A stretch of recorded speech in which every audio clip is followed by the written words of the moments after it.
Baik, bismillahirrahmanirrahim. Jadi insyaAllah ini kita sambung disebutkan bahawa Allah Subhanahu Wa Taala menggambarkan dalam suratul Waqi'ah ada 3 golongan, iaitu golongan kanan, golongan kiri dan juga as-sabiqun.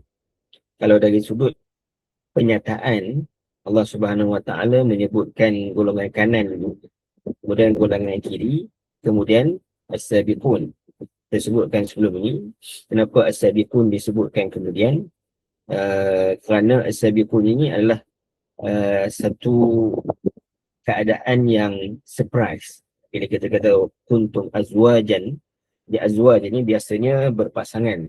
Tapi kali ini Allah Subhanahu Wa Taala sebut bahawa dia ada 3.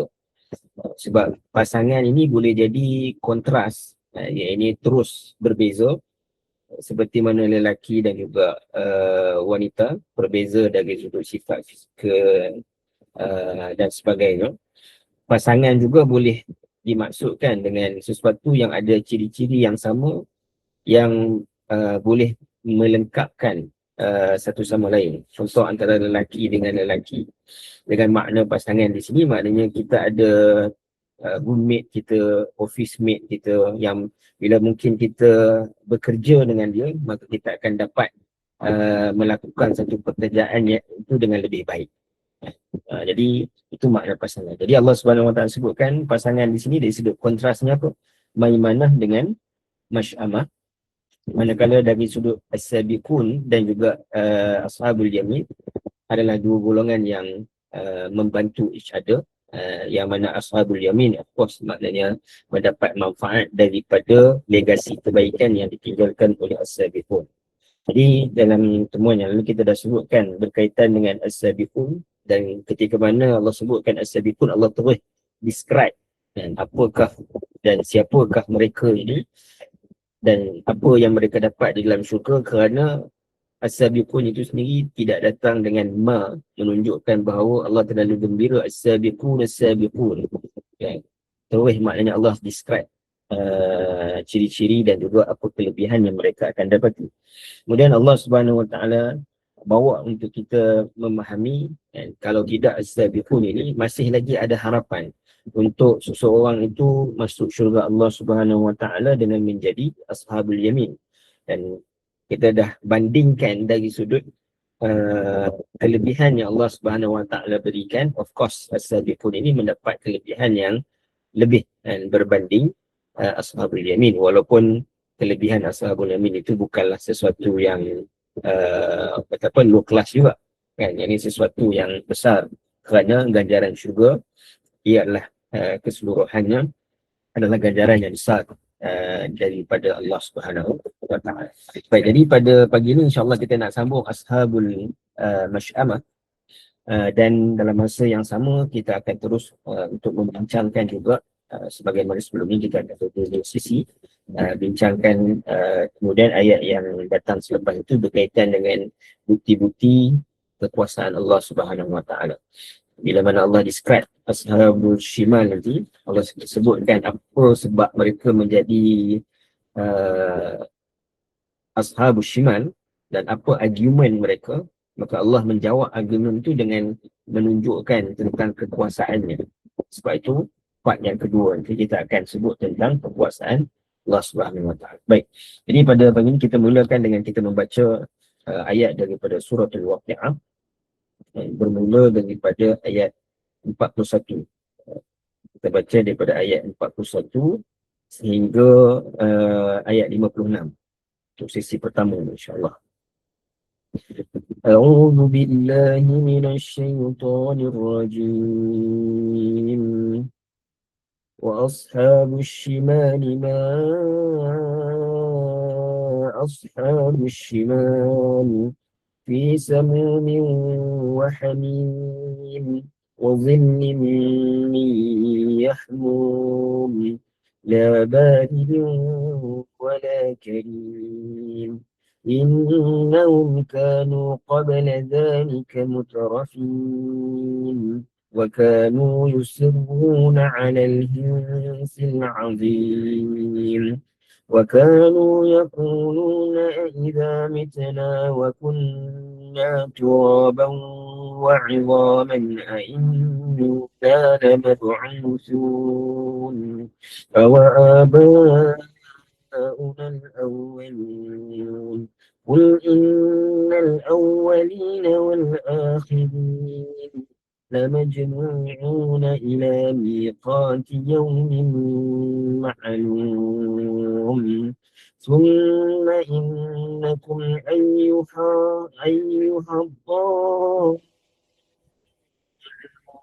المكذبون آكلون من شجر من زقوم فمالئون منها البطون فشاربون عليه من الحميم فشاربون شرب الحميم هذا نزلهم يوم الدين. صدق الله العظيم. Baik.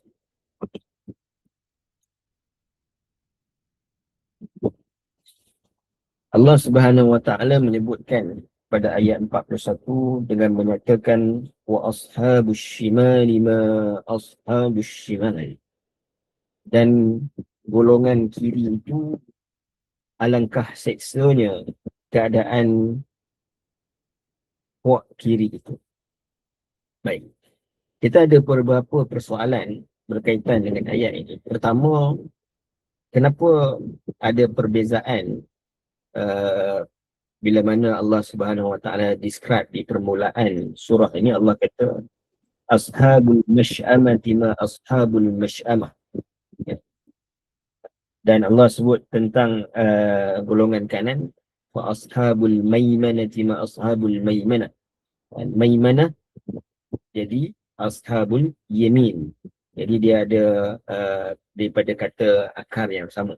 Tapi kenapa bila mana Allah describekan shimal tidak seperti mana Allah sebutkan ashabul mash'amah di permulaan suratul waqi'ah? Baik, pertama kita memahami perkataan shimal itu sendiri membawa makna kiri, ya. Kiri, asalnya kiri ini dia bukanlah sesuatu yang hina, kan? Bukan sesuatu yang buruk. Kalau kita sebut tangan kiri, kan, dia ada dia punya peranan tangan kiri ini dalam kehidupan kita. Kita makruf maknanya peranan tangan kiri kita ini dengan tangan kanan. Dalam masa yang sama, kalau kita sebutkan kaki kiri kita juga adalah pelengkap kepada kaki kanan kita untuk stabilkan, maknanya ketika mana kita berdiri.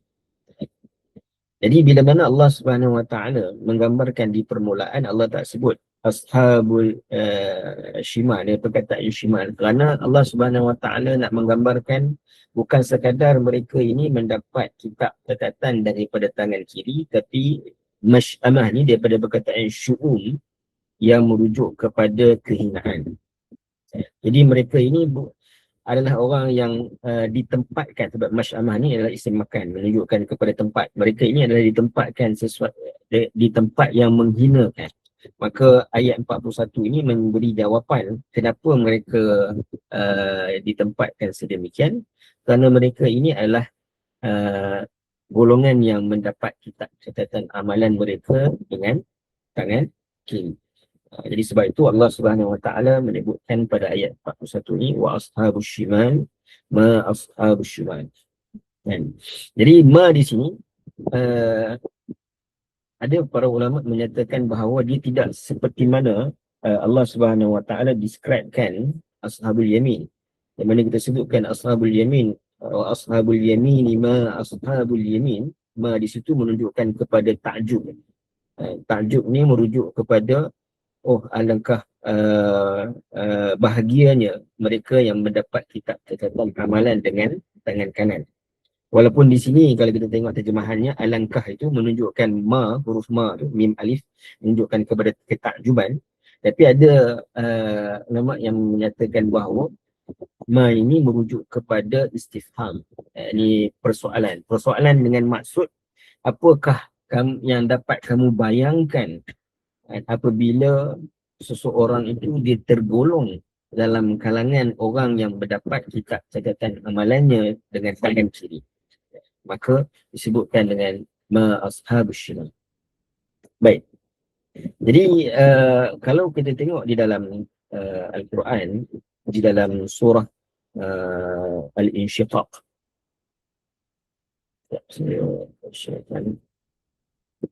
Surah Al-Insyiqaq, Allah Subhanahu Wa Taala menyebutkan bahawa orang yang mendapat kitab catatan amalan ini dengan tangan kanan, lawannya adalah mereka yang mendapat kitab catatan amalan daripada belakang. Dia ada perbezaan sini.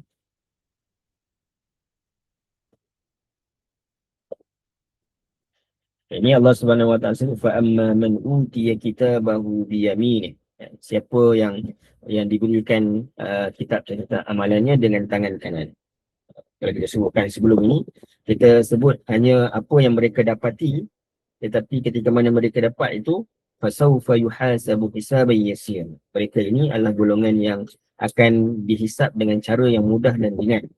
Jadi Aisyah bertanya kepada Nabi SAW, ataupun Nabi SAW memberitahu kepada Aisyah bahawa hisaban yasira ini merujuk kepada seperti mana kalau buka buku, kita buka buku kan, ini kita buka page ni, buka laju-laju, itu panggil hisaban yasira, merujuk kepada Allah Subhanahu Wa Taala just mempamerkan kebaikan-kebaikan yang ada dalam masa yang sama. Mungkin juga ada terselit keburukan-keburukan, tetapi disebabkan dia adalah ashabul yamin, maka Allah Subhanahu Wa Taala mempermudahkan hisabnya dengan diberikan kebaikan kepadanya untuk dia masuk ke dalam syurga.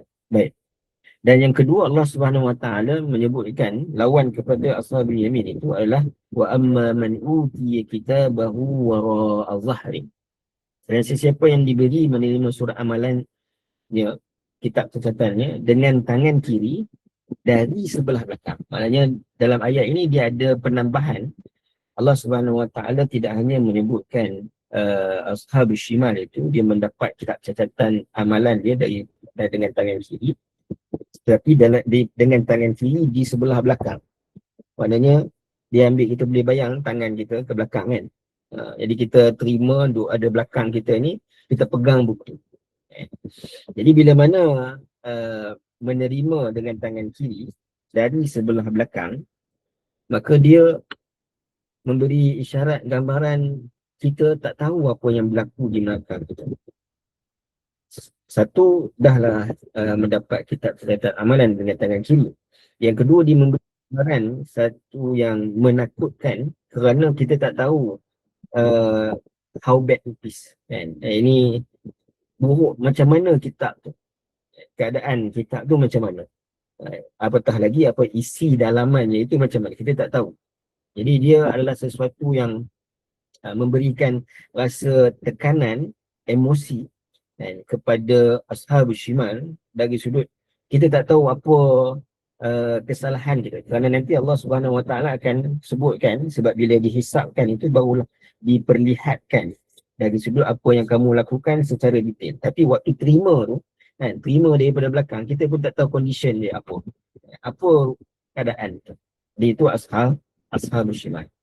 Manakala kalau ashabul yamin, bila dia terima tangan kanan, seperti mana orang yang terima scroll, dia akan bangga. Sebab itu tadi Allah Subhanahu Wa Taala describe berkaitan dengan ashabul yamin dalam surah Al-Insyiqaq. Allah kata apa?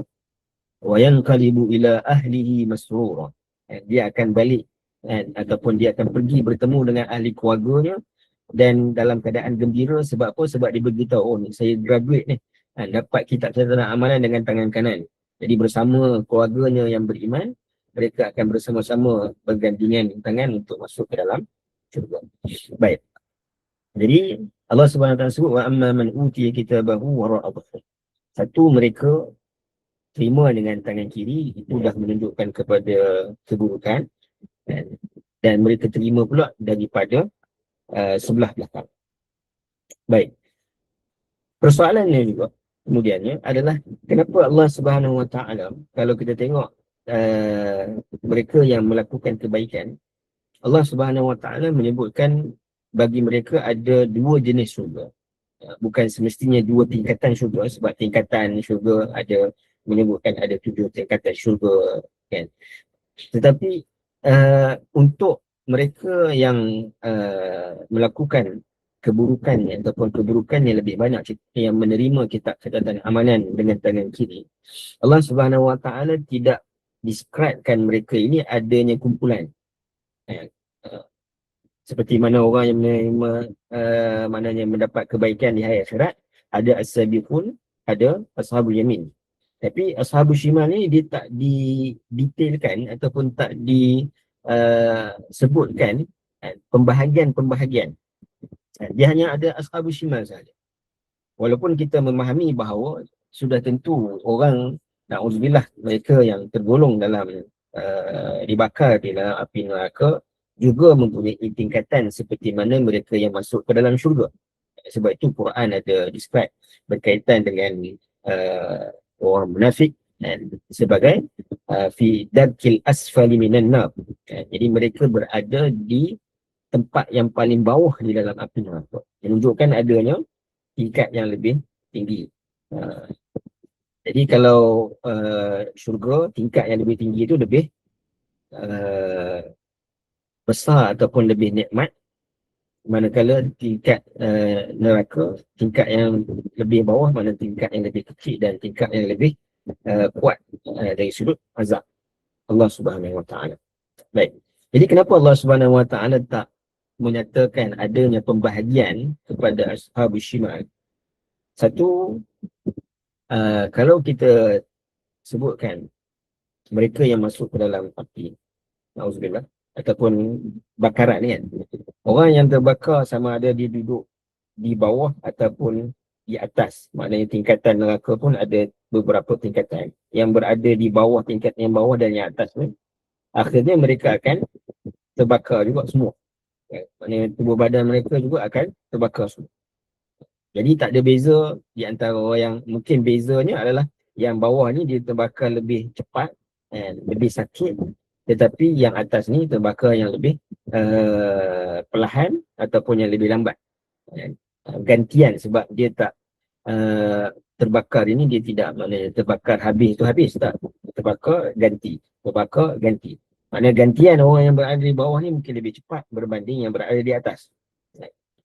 Jadi mereka terbakar, maka Allah Subhanahu Wa Taala sebutkan terbakar orang yang kena api, walaupun guna lighter sahaja, dengan orang yang memang terbakar dengan dia ada degree burn dia tu, mana terbakar kulit tu adalah sesuatu yang juga menyakitkan, walaupun beza dari sudut rasa sakit tersebut. Baik, jadi mereka terbakar juga sama. Itu yang pertama. Yang kedua, bila Allah Subhanahu Wa Taala sebutkan perkara kebaikan dan disebutkan adanya perbezaan ganjaran, dia ada munafasah, dia ada keinginan untuk kita bersaing untuk mendapatkan ataupun menjadi orang yang as-sabiqun. Tapi orang yang maknanya berada dalam neraka, makna dahulunya mereka di dunia, tak ada pun maknanya mereka bersaing. Oh, aku paling kurang kalau duduk neraka tingkat 1 pun okey lah, daripada duduk tingkat 7 ke bawah tu. Tak ada orang terfikir macam tu. Kalau paling kurang aku duduk neraka tingkat 3 ke, tingkat 4 ke, tak ada, okey dah lah, daripada dulu tak ada orang terfikir benda tu. Dia tak, tingkatan itu tak membawa rasa untuk nak berlumba-lumba paling kurang mendapat tingkat yang pertama, supaya tak adalah terlalu berat seksaannya seperti yang berada di tingkat yang paling bawah.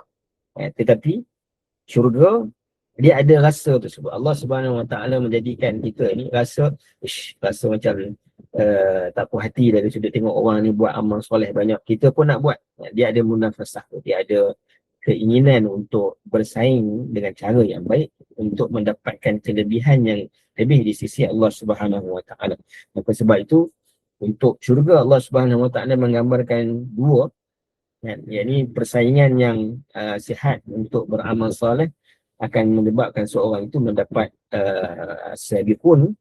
Tetapi kalau dia tidak capai kepada as-sabiqun, maka Allah Subhanahu Wa Taala memberikan juga kebaikan, iaitu menjadi ashabul yamin.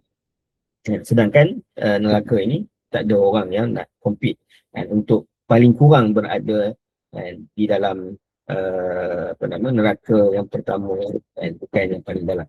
Atau kalau kita kata orang yang tak beriman sendiri pun, kalau keinginan nak berada dalam api, tak ada orang yang nak berada di dalam api. Tak ada orang yang tinggal di dalam api di dunia kan. Ada api rumah ni, mana-mana rumah pun makna dia akan usaha untuk padamkan. Jadi tak ada munafasah, dia tak ada persaingan untuk nak dapatkan level yang lebih tinggi dalam neraka. Sebab itu tidak ada pembahagian. Kemudian Allah Subhanahu Wa Taala sebutkan, Allah describe apa yang keadaan mereka berada di dalam api neraka. Fi samumin wa hamim wa zillim min yahmum la baridin wa la karim. Dia Allah Subhanahu Wa Taala menyebutkan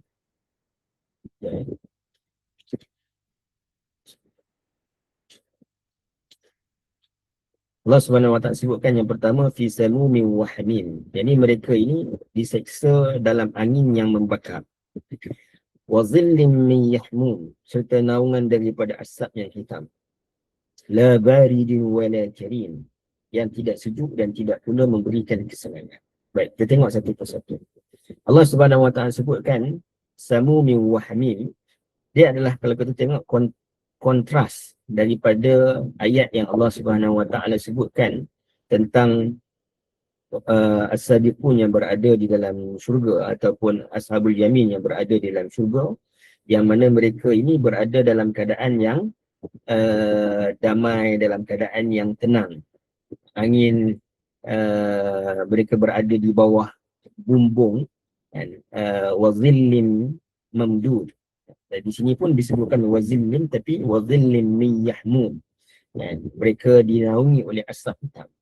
Jadi keadaan orang yang berada di dalam syurga sedang di compare dengan keadaan orang yang berada di dalam neraka. Yang mana di dalam syurga, apa yang mereka peroleh itu adalah kenikmatan, manakala yang berada di dalam neraka, apa yang mereka peroleh itu adalah sesuatu bentuk penyesalan. Baik. Jadi Allah Subhanahu Wa Taala sebutkan pertamanya fi samum. Apa makna samum? Samum ia merujuk kepada sesuatu yang jadi ia merujuk kepada sesuatu yang tajam. Sesuatu yang tajam, kalau terkena kulit ini dia akan menyucuk-nyucuk. Yang kedua, samun ini juga merujuk kepada poisonous, sesuatu yang akan menyebabkan keracunan. Sam. Dan sam juga merujuk kepada kecelakaan. Macam seorang Yahudi, bila mana dia nak mengatakan kepada Nabi SAW dengan perkataan yang buruk, dia tak sebutkan Assalamualaikum, tapi disebut Samualaikum. Ini dibuang lam. Jadi disebutkan samun ini merujuk kepada tadi sesuatu yang tajam, menyengat, satu yang bahaya, racun, poisonous. Dan juga yang ketiga adalah menunjukkan kepada keadaan yang berada dalam keadaan yang syurga. Kalau kita tengok ayat berkaitan dengan orang yang berada di dalam syurga, khususnya as-sabiqun, Allah sebut apa? Illa qilan salaman salama. Mereka berada dalam keadaan yang selamat, yang sejahtera, kan. Tetapi sebaliknya, kontras kepada mereka yang berada di dalam neraka, samu. Allah Subhanahu Wa Taala sebutkan salam. Okey. Baik. Kalau kita sebutkan jirim kan, kalau kita tengok sikit berkaitan dengan sains jirim kan. Jirim ini dia ada 3 pembahagian jirim. Dia ada gas, kemudian dia ada water ataupun liquid, dan dia adanya solid, pepejal. So dia ada 3. Allah Subhanahu Wa Taala describe Ini pertama kali menyebutkan tentang keadaan orang Ashabus Shimal. Allah sebutkan bahawa mereka ini berada terseksa dengan apa? Angin yang membakar. Mereka ni akan terseksa dengan 3 bentuk ni. Sama ada gas, liquid dan juga solid.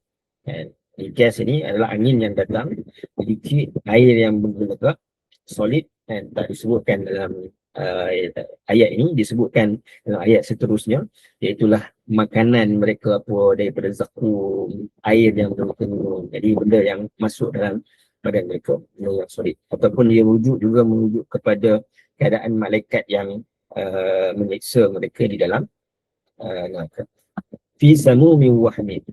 Jadi Allah Subhanahu Wa Taala menggambarkan ketika mana mereka berada mendapat kitab catatan amalan mereka itu, mereka berada dalam keadaan angin yang datang kepada mereka itu adalah angin yang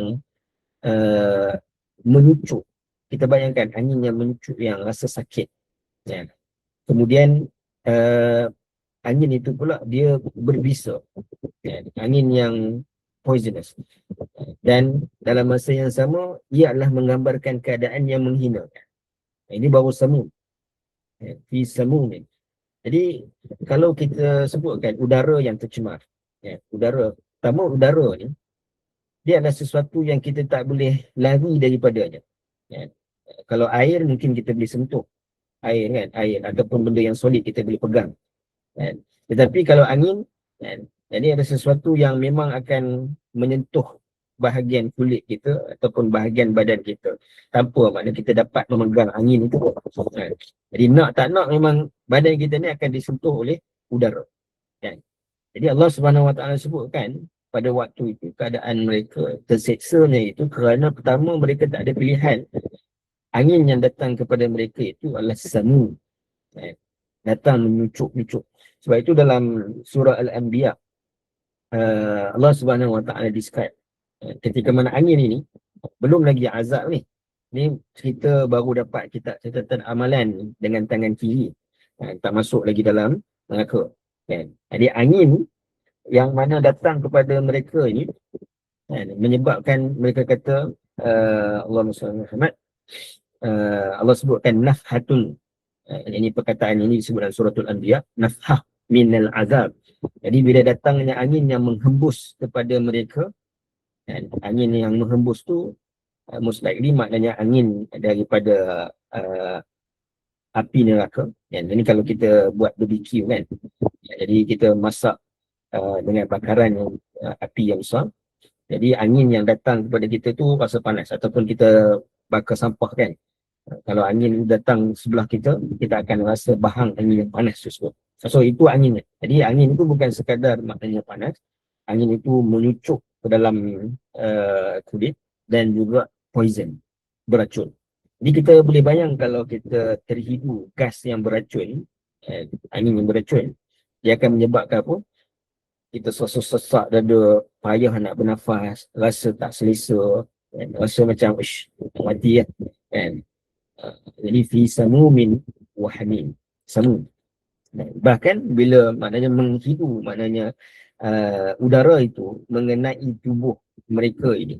Jadi tubuh mereka ini tak mati.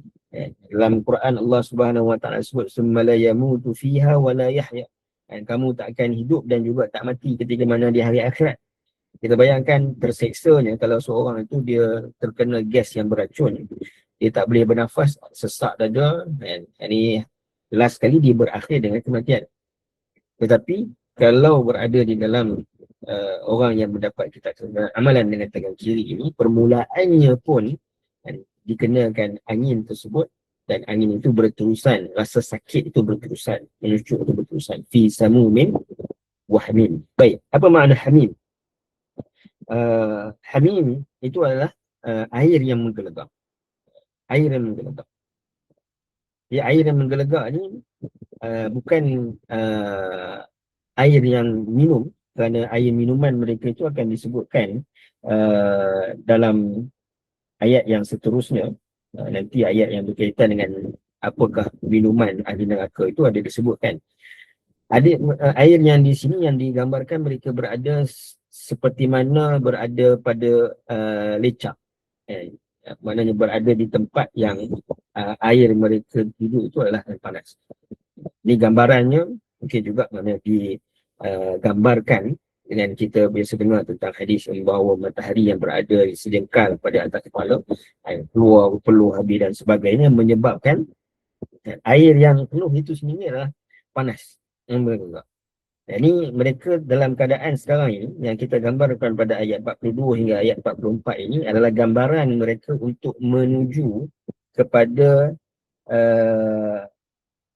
mendapat apa yang balasan Allah SWT. Mereka nak tahu mizan selepas daripada kita mendapat syarikat kekekalan, kita akan pergi kepada hisab. Kan? Jadi hisab apa yang berada dalam catatan amalan tu. Jadi belum lagi sampai ke dalam neraka itu pun sendiri, dikenakan angin yang tadi kita sebutkan semua. Quran menyebutkan ketika mana kena angin itu saja mereka kata apa? Qalu ya wailana, celakalah kami. Oh, binasalah kami ni. Binasalah. Itu belum kena azab lagi tetapi angin itu saja. Jadi berada dalam keadaan yang air yang menggelegak, belecak.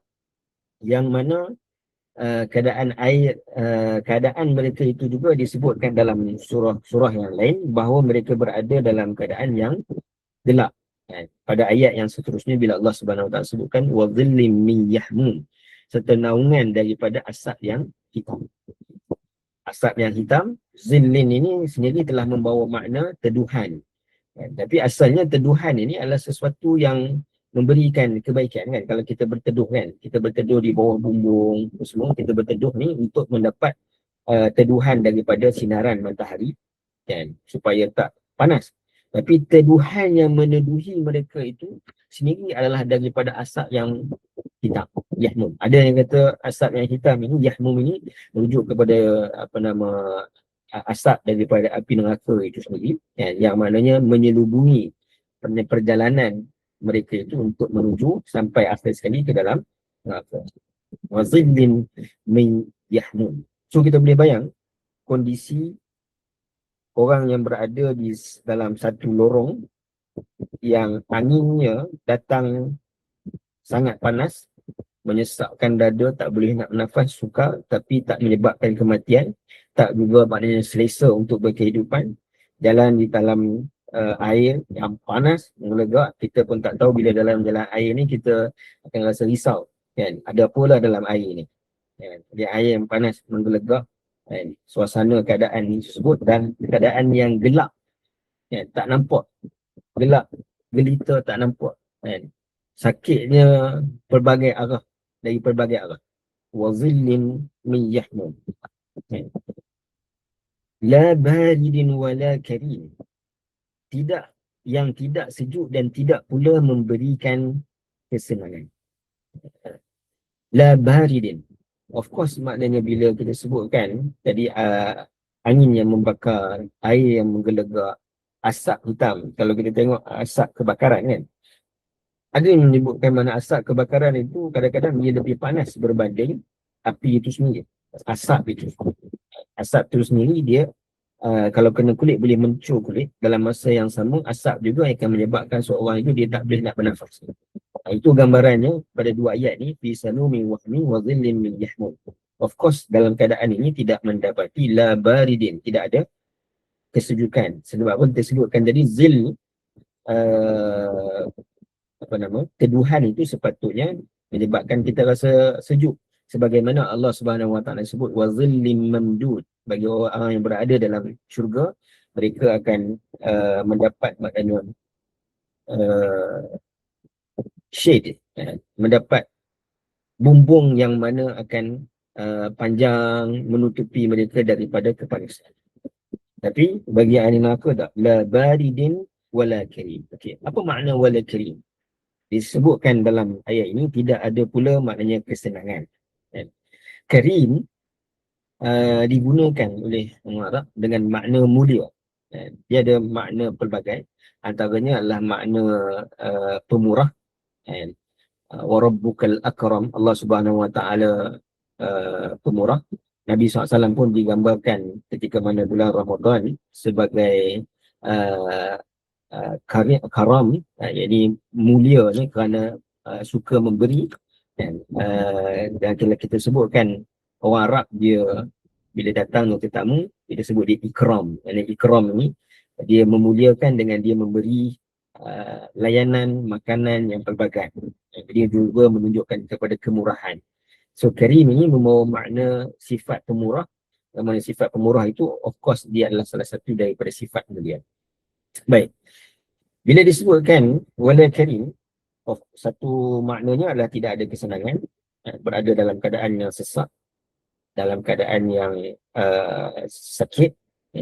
Karim juga tidak ada kemuliaan dengan maksud. Kalau kita tengok orang yang berada di tengah panas, kalau VIP kan, VIP di tengah panas, apa yang akan dilakukan kepada VIP itu, dia orang kan letak payung kat atas dia.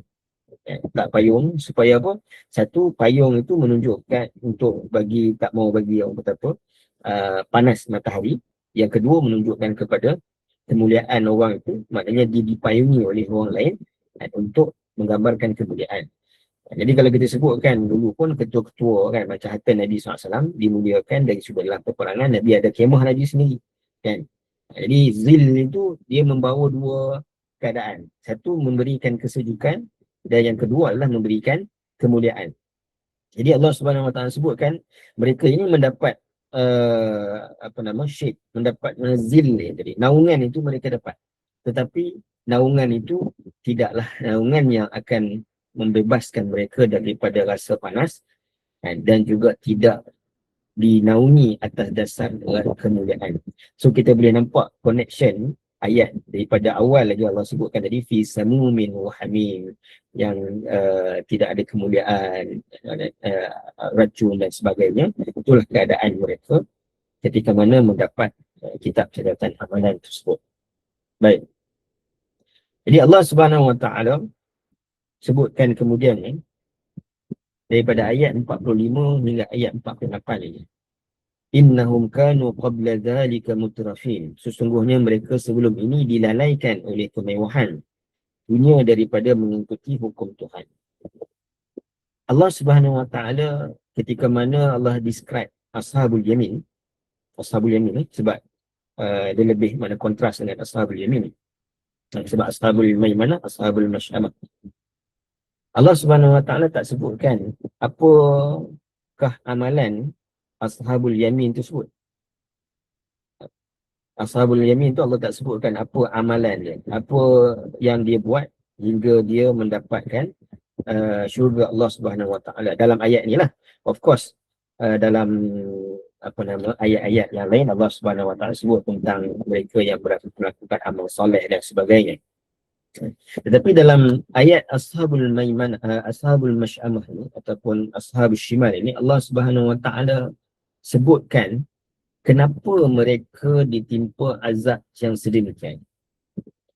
Sebab apa? Dalam satu kaedah disebutkan al-azabu adlun wa thawabu fadlun. Azab itu adalah keadilan Allah Subhanahu Wa Taala, manakala ganjaran itu adalah kemuliaan, kurniaan Allah Subhanahu Wa Taala. Kurniaan Allah Subhanahu Wa Taala. Sebab itu dalam surah Al-Fatihah juga Allah Subhanahu Wa Taala menyebutkan namanya Ar-Rahmanir Rahim. Allah Subhanahu Wa Taala yang Maha Pengasih dan juga Penyayang. Dan Allah Subhanahu Wa Taala sebutkan Rahmanir Rahim ni, Allah tak sebutkan gandingan Rahmanir Rahim ni, Allah tak sebutkan Al-Jabbar, Al-Muntaqim, yang Maha Pembalas, yang Maha Keras. Allah tak sebutkan gandingan dengan Rahmanir Rahim itu dengan sifat-sifat demikian. Tapi Allah sebutkan apa? Allah sebutkan Maliki Yaumiddin. Malik. Sifat Allah Subhanahu Wa Taala Al-Malik, yang menguasai, yang maknanya raja. Yaumiddin, Maliki Yaumiddin, hari pembalasan. Maknanya di hari pembalasan ni kita berdepan dengan dua keadaan. Sama ada mendapat fadl daripada Allah, kurniaan atas sifat rahim Allah Subhanahu Wa Taala, ataupun seorang itu mendapat keadilan Allah Subhanahu Wa Taala. Dia bukan kontras dengan rahmat dengan pembalas ataupun dendam dan sebagainya, tak. Dia kontras dengan sifat Allah Subhanahu Wa Taala yang maha adil. Jadi untuk Allah Subhanahu Wa Taala menunjukkan bahawa Allah Subhanahu Wa Taala Maha Adil, maka Allah Subhanahu Wa Taala menggambarkan kenapa mereka diseksa dengan cara yang sedemikian. Ya. Dalam ayat 3 ayat yang kita sebutkan tadi. Walaupun kalau kita tengok Allah Subhanahu Wa Taala sebagai Malik, yang ini Allah Subhanahu Wa Taala sebagai Raja. Raja ini adalah seseorang yang maknanya tidak dipersoalkan dari sudut keputusannya. Apatah lagi Raja bagi segala raja, yang ini Allah Subhanahu Wa Taala. Of course, maknanya Allah Subhanahu Wa Taala tidak dipersoalkan dari sudut apa yang Allah Subhanahu Wa Taala lakukan. Ini Allah Subhanahu Wa Taala sebutkan dalam Al-Quran bahawa Allah la yusalun amma yaf'alun. Yani Allah Subhanahu Wa Taala ini tidak dipersoalkan dari sudut apa yang Allah Subhanahu Wa Taala mahu laksanakan. Tapi dalam keadaan itu pun maknanya Allah Subhanahu Wa Taala tetap juga memberikan sebab kenapa mereka terjadi sedemikian. Kenapa mereka boleh terjerumus ataupun berada dalam keadaan sedemikian. Dan kalau kita tengok dalam penghakiman, kan, penghakiman untuk menunjukkan keadilan penghakiman itu, maka dibawakan bukti-bukti. Ya, dibawakan reason sebab apa seorang itu dihakimi dan dibawakan pembuktiannya sekali. Jadi secara yang sama Allah Subhanahu Wa Taala sebut, dan mahkamah Allah Subhanahu Wa Taala lebih adil dan merangkumi segala jenis pembuktian. Jadi pembuktian kita itu di mana? Pembuktian kita itu pada catatan amalan itu sendiri yang diterima dengan tangan kiri itu, Ashabus Shimal ini. Itulah pembuktiannya yang dicatat oleh para malaikat segala apa yang dilakukan oleh seseorang manusia itu. Maka Allah Subhanahu Wa Taala nak menunjukkan keadilannya. Bukan sekadar Allah berikan ruang, maknanya seorang itu di soal jawab. Dan kita pun pernah tahu, pernah dengar maknanya kadang-kadang law yang kata apa berasa lah. Ada seorang yang kena tangkap tetapi tak diberikan peluang untuk memberikan penjelasan. Kan? Tetapi Allah Subhanahu Wa Taala Maha Adil. Allah Subhanahu Wa Taala seorang ketika mana dia dikenakan sesuatu bentuk azab, maka Allah berikan kepada dia waktu untuk maknanya mendengar penjelasan. Sebab pada waktu ni tak ada lagi dah penafian. Sebab apa? Sebab mulut semua dikunci sebagaimana yang disebutkan dalam surah Yasin. Al-yawma nakhtimu ala afwahihim wa tukallimuna aydihim wa tashhadu arjuluhum bima kanu yaksibun. Pada waktu itu mulut tak boleh berbicara, yang berbicara tangan, kaki dan sebagainya, yang berbicara kepada Allah Subhanahu Wa Taala apa yang dilakukan. On top of that, catatan amalan juga menjadi penyaksian kepada seseorang itu. Dan yang menjadi saksi ke atas manusia itu siapa lagi? Selain daripada tubuh badannya, selain daripada kitab catatan amalan, iaitu makhluk ataupun bumi, khususnya maknanya bumi ini yang menjadi saksi ke atas seseorang manusia itu. Dan ketika mana dia berada di atas bumi, kat mana apa yang dia buat. Bahkan kalau orang yang baik pun, maknanya bumi menjadi saksi. Dia pernah sujud di tempat sekian, dia pernah sujud di kawasan sekian. Jadi orang yang melakukan keburukan pun maknanya dia juga akan menjadi saksi. Dan bagi orang yang khususnya dalam surah Al-Insyiqaq tadi, Allah sebutkan mereka anak perempuan yang mana dibunuh. Jadi mereka itu juga akan menjadi saksi. Mereka-mereka yang maknanya dibunuh dalam keadaan yang zalim, tak ada siapa yang menuntut bela, membela mereka di dunia ini, maka mereka ini juga akan bangun maknanya menjadi saksi bahawa orang itu melakukan kezaliman ke atas dirinya. Jadi semua saksi-saksi itu dibawa. Jadi sebab itu Allah Subhanahu Wa Taala sebutkan kenapa mereka ditimpa sedemikian. Baik. Jadi Allah Subhanahu Wa Taala sebutkan bahawa apa ciri-ciri mereka. Allah sebut innahum kanu qabla dhalika mutrafin. Sesungguhnya mereka sebelum itu. Kenapa Allah Subhanahu Wa Taala sebutkan sebelum itu? Kenapa tak disebutkan sebelum ini? Ini dalam Quran ni memang bila digunakan satu word, perkataan tu dia sangat tepat. Itu, bila kita kata itu, apa beza itu dengan ini? Itu ni menunjukkan sesuatu yang jauh. Kan? Sesuatu yang jauh. Kan? Jadi, kenikmatan, Allah Subhanahu Wa Taala gambarkan kenikmatan syurga. ketika mana seorang itu mendapat kitab catatan amalan dengan tangan kanan, maka dia akan nampak syurga itu dekat dengan dia. Wa uzlifatil jannatu lil muttaqina ghayra ba'id. Jadi Allah Subhanahu Wa Taala akan mendekatkan syurga kepada orang yang bertakwa ni dan tidak akan sekali jauh. Tetapi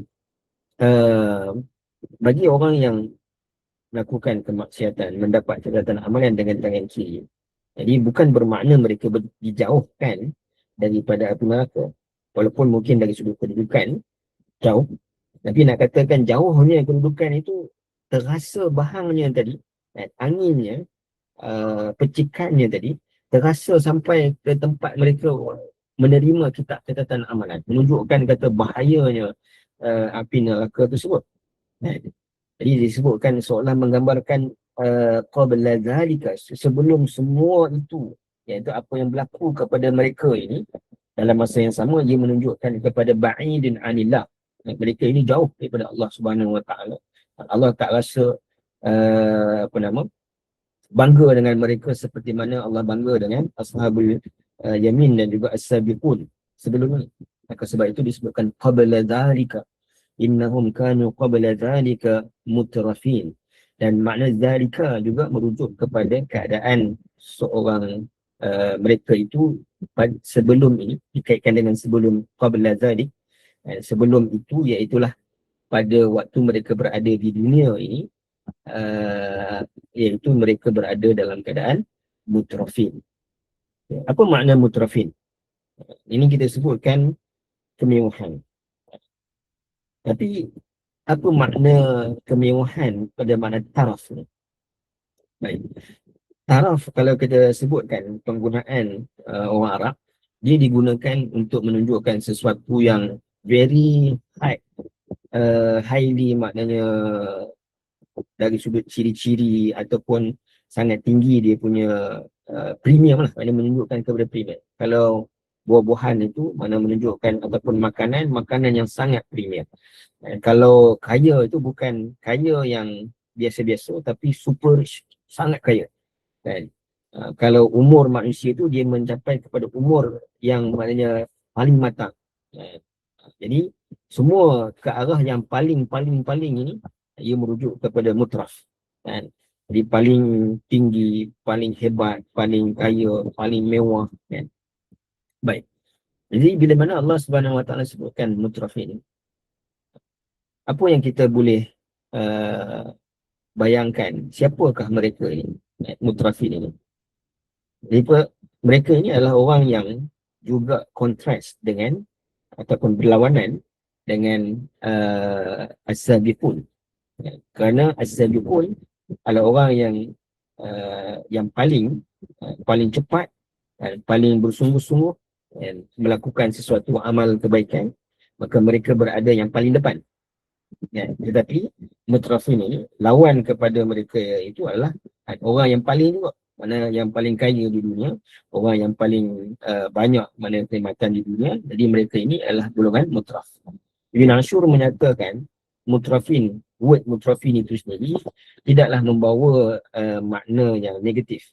Jadi dia boleh jadi positif, boleh jadi negatif.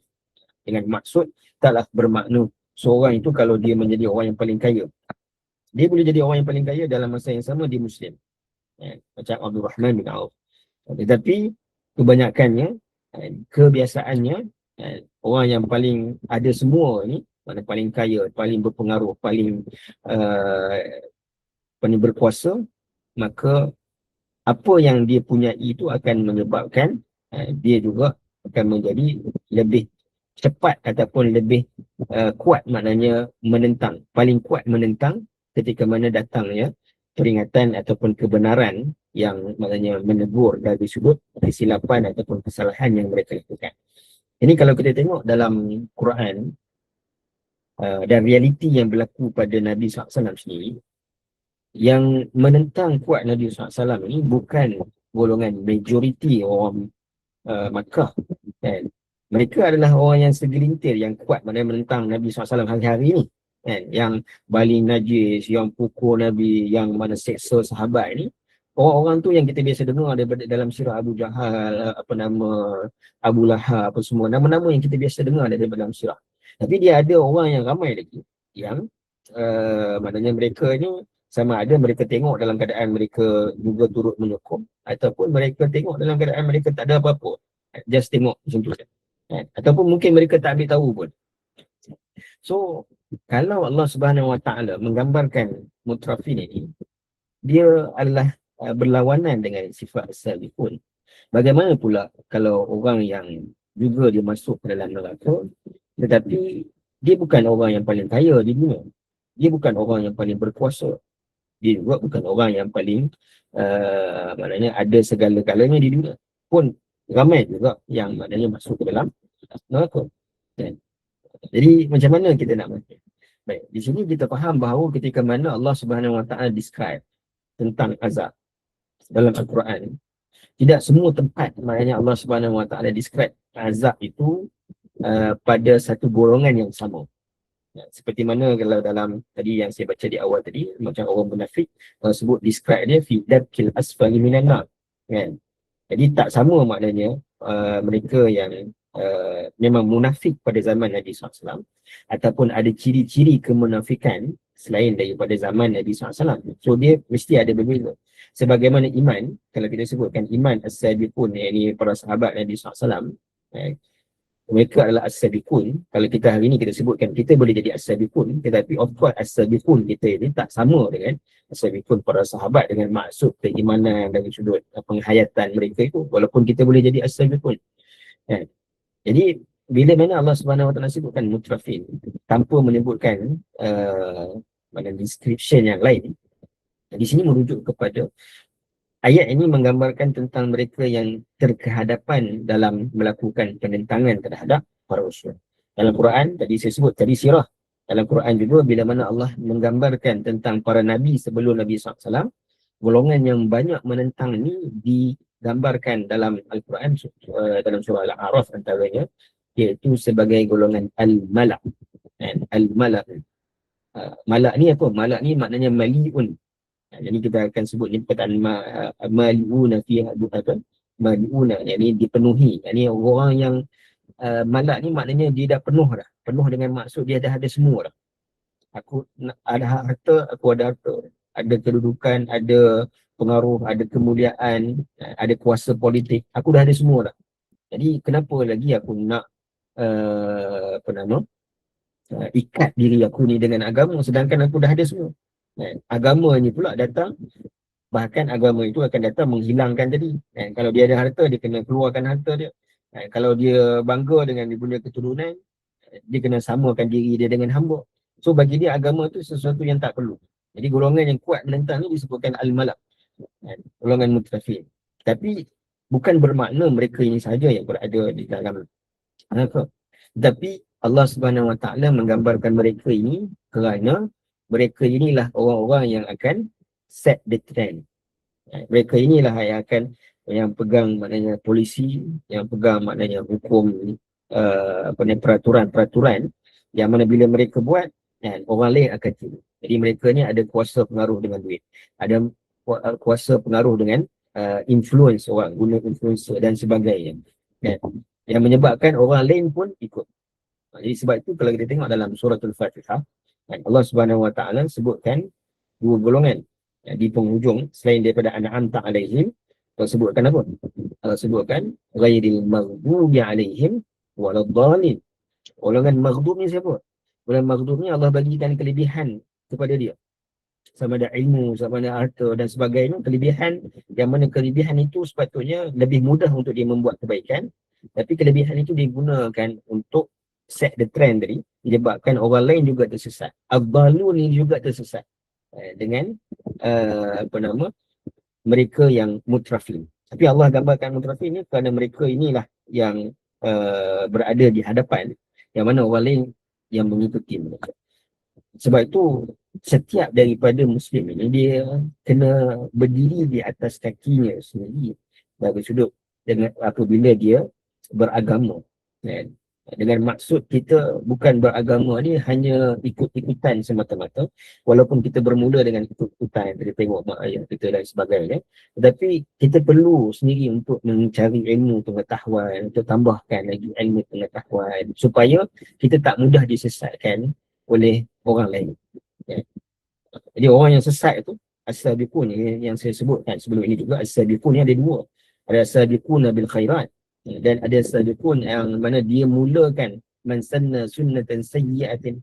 Orang yang memulakan ni perkara yang buruk itu, mereka itulah as-sabiqun pada perkara yang buruk. Antara itu mereka ni mutrafin. Baik, innahum qabla dhalika mutrafin. Jadi Ibn Ashur saya sebutkan tadi, mutrafin itu bukanlah sesuatu yang negatif, tetapi pada ayat-ayat yang seterusnya, description yang seterusnya, itulah menggambarkan bahawa mereka mutrafin yang negatif. Baik. Wa kanu yusirruna 'ala al-hinsil 'azim. Mereka pula sentiasa melakukan dosa-dosa yang besar. Lakukan dosa-dosa yang besar. Baik. Pertama, perkataan yusirru, israr dengan sad, bukan sin, israr dengan sad, maknanya mereka sentiasa.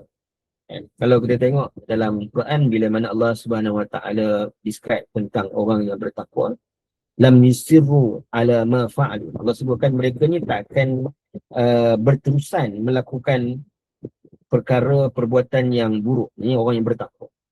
Jadi bila orang yang bertakwa ini, adakah mereka tak melakukan kesalahan, kesilapan?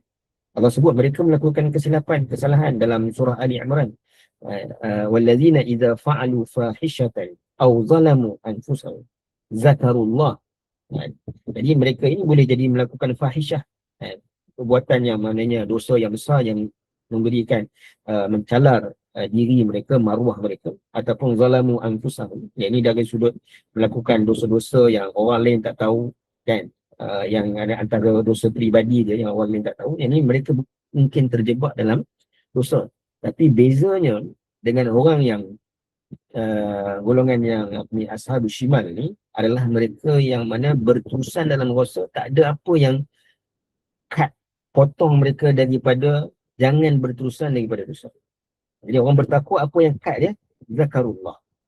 Sebab itu ayat itu dia tak ada fazakarullah, dia tak ada summa zakarullah. Jadi bila mana mereka melakukan perkara keburukan, kemudian mereka bertaubat, tak ada Allah sebut. Ataupun seterusnya mereka bertaubat. Allah kata ketika mana mereka melakukan perbuatan keburukan, teringat Allah. Zakarullah, terus maknanya teringat Allah Subhanahu Wa Taala. Dan bila teringat, itulah menunjuk pada waktu dia memisahkan diri, dia potong daripada melakukan keburukan. Tapi orang yang maknanya ashabus shimal ini, wa kanu yusirruna 'ala al-hinsil 'azim. Yani mereka berterusan walaupun datang peringatan, walaupun bagi tahu tentang kebesaran Allah Subhanahu Wa Taala, sebagaimana nanti disebutkan bukti-bukti kekuasaan Allah Subhanahu Wa Taala, mereka tetap juga maknanya menolak, dan mereka tidak maknanya meyakini, bahkan sombong terhadap kebenaran tersebut. Seperti mana ayat 47 ni menggambarkan kesombongan mereka. Adakah mereka akan dibangkitkan nanti? Ini menunjukkan nada kesombongan. Kerana mereka berterusan, yusirruna, berterusan. Bahkan yusirrun itu datang dalam bentuk dipanggil dalam bahasa Arab fi'lun mudhari'. Ia ini present tense. Kalau dia juga membawa makna continuous tense, yang berterusan. Jadi mereka berterusan. Ini tidak ada apa yang memutuskan. Datang patutnya kebenaran kepada mereka, patutnya mereka muhasabah, kan? Putuskan maknanya dari sudut keburukan-keburukan, tapi tak, semakin kuat lagi mengutang, semakin kuat lagi mengutang. Jadi ada idea yang lain, cara yang lain yang mereka fikir untuk maknanya menentang ataupun melakukan perkara-perkara dosa besar. Alal hinsil azim, melakukan dosa yang besar. Baik, apa makna hins? Walaupun disebutkan dosa, hins ini keadaan, kalau kita baca dalam hadis Aisyah radhiyallahu anha tentang hadis berkaitan dengan awal penurunan wahyu. Ini kita sebutkan nuzul Quran, kan? Seperti nuzul Quran yang ini, maknanya awal turunnya wahyu pada Nabi SAW adalah surah Al-Alaq. Jadi dalam hadis tu saya nak ambil point, Aisyah menyebutkan bahawa ketika mana Nabi SAW pergi ke Gua Hira itu, Nabi beribadah, tapi word dalam bahasa Arab ni adalah tahannus. Tahannus. Tahannus ini merujuk kepada keadaan Nabi memikirkan apakah ruang ataupun peluang untuk membaiki umat ini. Dan itu dikira sebagai ibadah. Sebab wahyu tak ada lagi. Jadi Nabi menyendiri pergi ke Gua Hira ni. Kenapa Nabi menyendiri? Sebab Nabi melihat keadaan orang Arab ni, mereka merendahkan wanita, tidak membantu orang miskin, ambil hak anak yatim, menipu dalam timbangan dan sebagainya. Jadi Nabi memikirkan, kalau Nabi contoh, mereka ambil hak anak yatim. Jadi Nabi memberi kepada anak yatim, Nabi boleh beri, tetapi sampai bila? Dan akar daripada masalah itu tak dapat diubati. Jadi Nabi menyendiri ke Gua Hira ni, disebut dengan perkataan tahannus. Nabi berfikir apa cara ataupun jalan untuk memperbaiki umat ini. Maka datanglah turunnya Iqra, iaitu Allah SWT sebut Iqra, baca dan letakkan pergantungan kepada Allah SWT. Iqra bismi rabbikal ladzi khalaq, khalaqal insana min 'alaq. Karena kalau tidak ada pergantungan kepada Allah SWT, kalla innal insana la yatgha. Maka sebab itu walaupun mereka ada ilmu, mereka ada harta, of course mana mereka nak berdagang, mereka ada ilmu dari sudut perdagangan dan sebagainya, ada ilmu dari sudut politik, kan, menyebabkan mereka boleh berkuasa. Tetapi bila mana tak ada hubungan dengan Allah SWT, kalla innal insana la yatgha, yang menyebabkan mereka melakukan sesuatu yang melampaui batas. So hence itu maknanya apa? Nabi memikir untuk mencari solusi kepada permasalahan bagi apa yang berlaku dalam kalangan orang Arab. Tahannus disebut. Jadi apa kaitannya dengan hins di sini? Jadi kita sebut yusirru pula sentiasa. Maknanya mereka sentiasa al-azim di sini merujuk kepada, ada sebahagian ulama menafsirkan hinsil azim sebagai zulmun azim. Seperti mana apa yang disebutkan oleh Luqman di dalam surah Luqman, inna syirka la zulmun azim. Di hinsul azim, dosa yang besar itu dikaitkan sebagai syirik. Tetapi dia bukan sekadar syirik, sebab ideologi di sebalik syirik itu juga adalah ideologi yang mana dia berkeinginan kepada sesuatu. Baik, saya sebutkan dulu hinsil azim ni, dikaitan tadi tahannus dengan hins ini merujuk kepada dia sentiasa memikirkan sesuatu benda yang menyebabkan dia tetap kekal mendapat tadi al-malak tadi, dia mendapat kuasa, mendapat harta, dan bagaimana dia nak tetap kekal dan nampak kemuliaan dan sebagainya itu, dengan dia melakukan penentangan juga, memikirkan mana cara penentangan terhadap Nabi SAW dan juga terhadap kebenaran yang datang kepada mereka. Baik. Kalau kita sebutkan yusirruna 'alal hinsil azim, mereka hinsil azim tadi ditafsirkan sebagai syirik. Dan syirik ini juga bukan kalau kita tengok orang musyrikin, kenapa mereka melakukan kesyirikan? Kenapa syirik itu berlaku? Ya, di atas dunia ni, kenapa syirik ni berlaku? Khususnya bagi golongan yang elit ni. Kalau kita tengok, ambil contoh kepada orang Quraisy, mereka actually sebenarnya bukanlah orang yang mempercayai berhala itu sangat. Dalam surah Az-Zukhruf, tak silap saya, Allah Subhanahu Wa Taala sebutkan, mereka kata ma ya'buduhum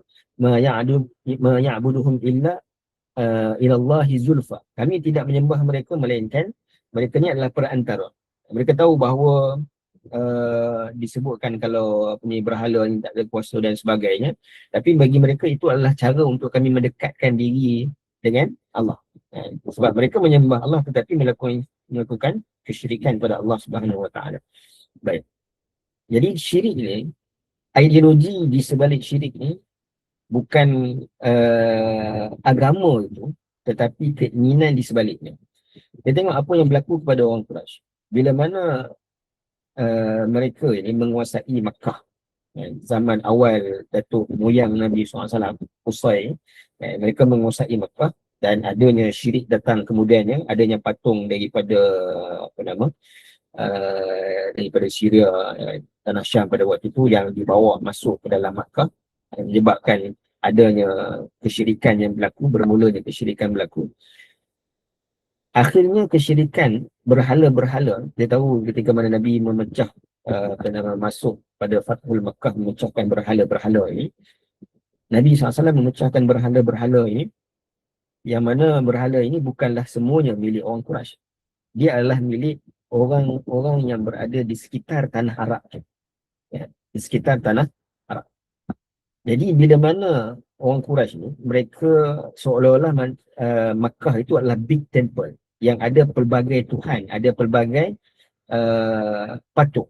Mereka ini uruskan, facilitate, maknanya Tuhan-Tuhan orang Arab ini yang berada di sekitar Kaabah, di sekitar Makkah. Apa yang mereka dapat? Satu, dari sudut ekonomi. Maknanya orang akan datang ke Makkah ini selain mereka melakukan aktiviti perdagangan, sebab Makkah ni center bagi sebelah selatan Makkah adalah Yaman dan sebelah utara Makkah adalah Syam. Yaman dan juga Syam ni adalah center. Yaman center di sebelah Asia perdagangan, yang Syam adalah center di sebelah Eropah. So berkumpul di Makkah, mereka melakukan aktiviti perdagangan. Dalam masa yang sama, datang ke Mekah, selain daripada aktiviti perdagangan, mereka juga ada aktiviti dari sudut spiritual. Penyembahan berhala, buat haji, kan, kalau musim haji maknanya mereka buat haji, kan, tapi cara jahiliah lah.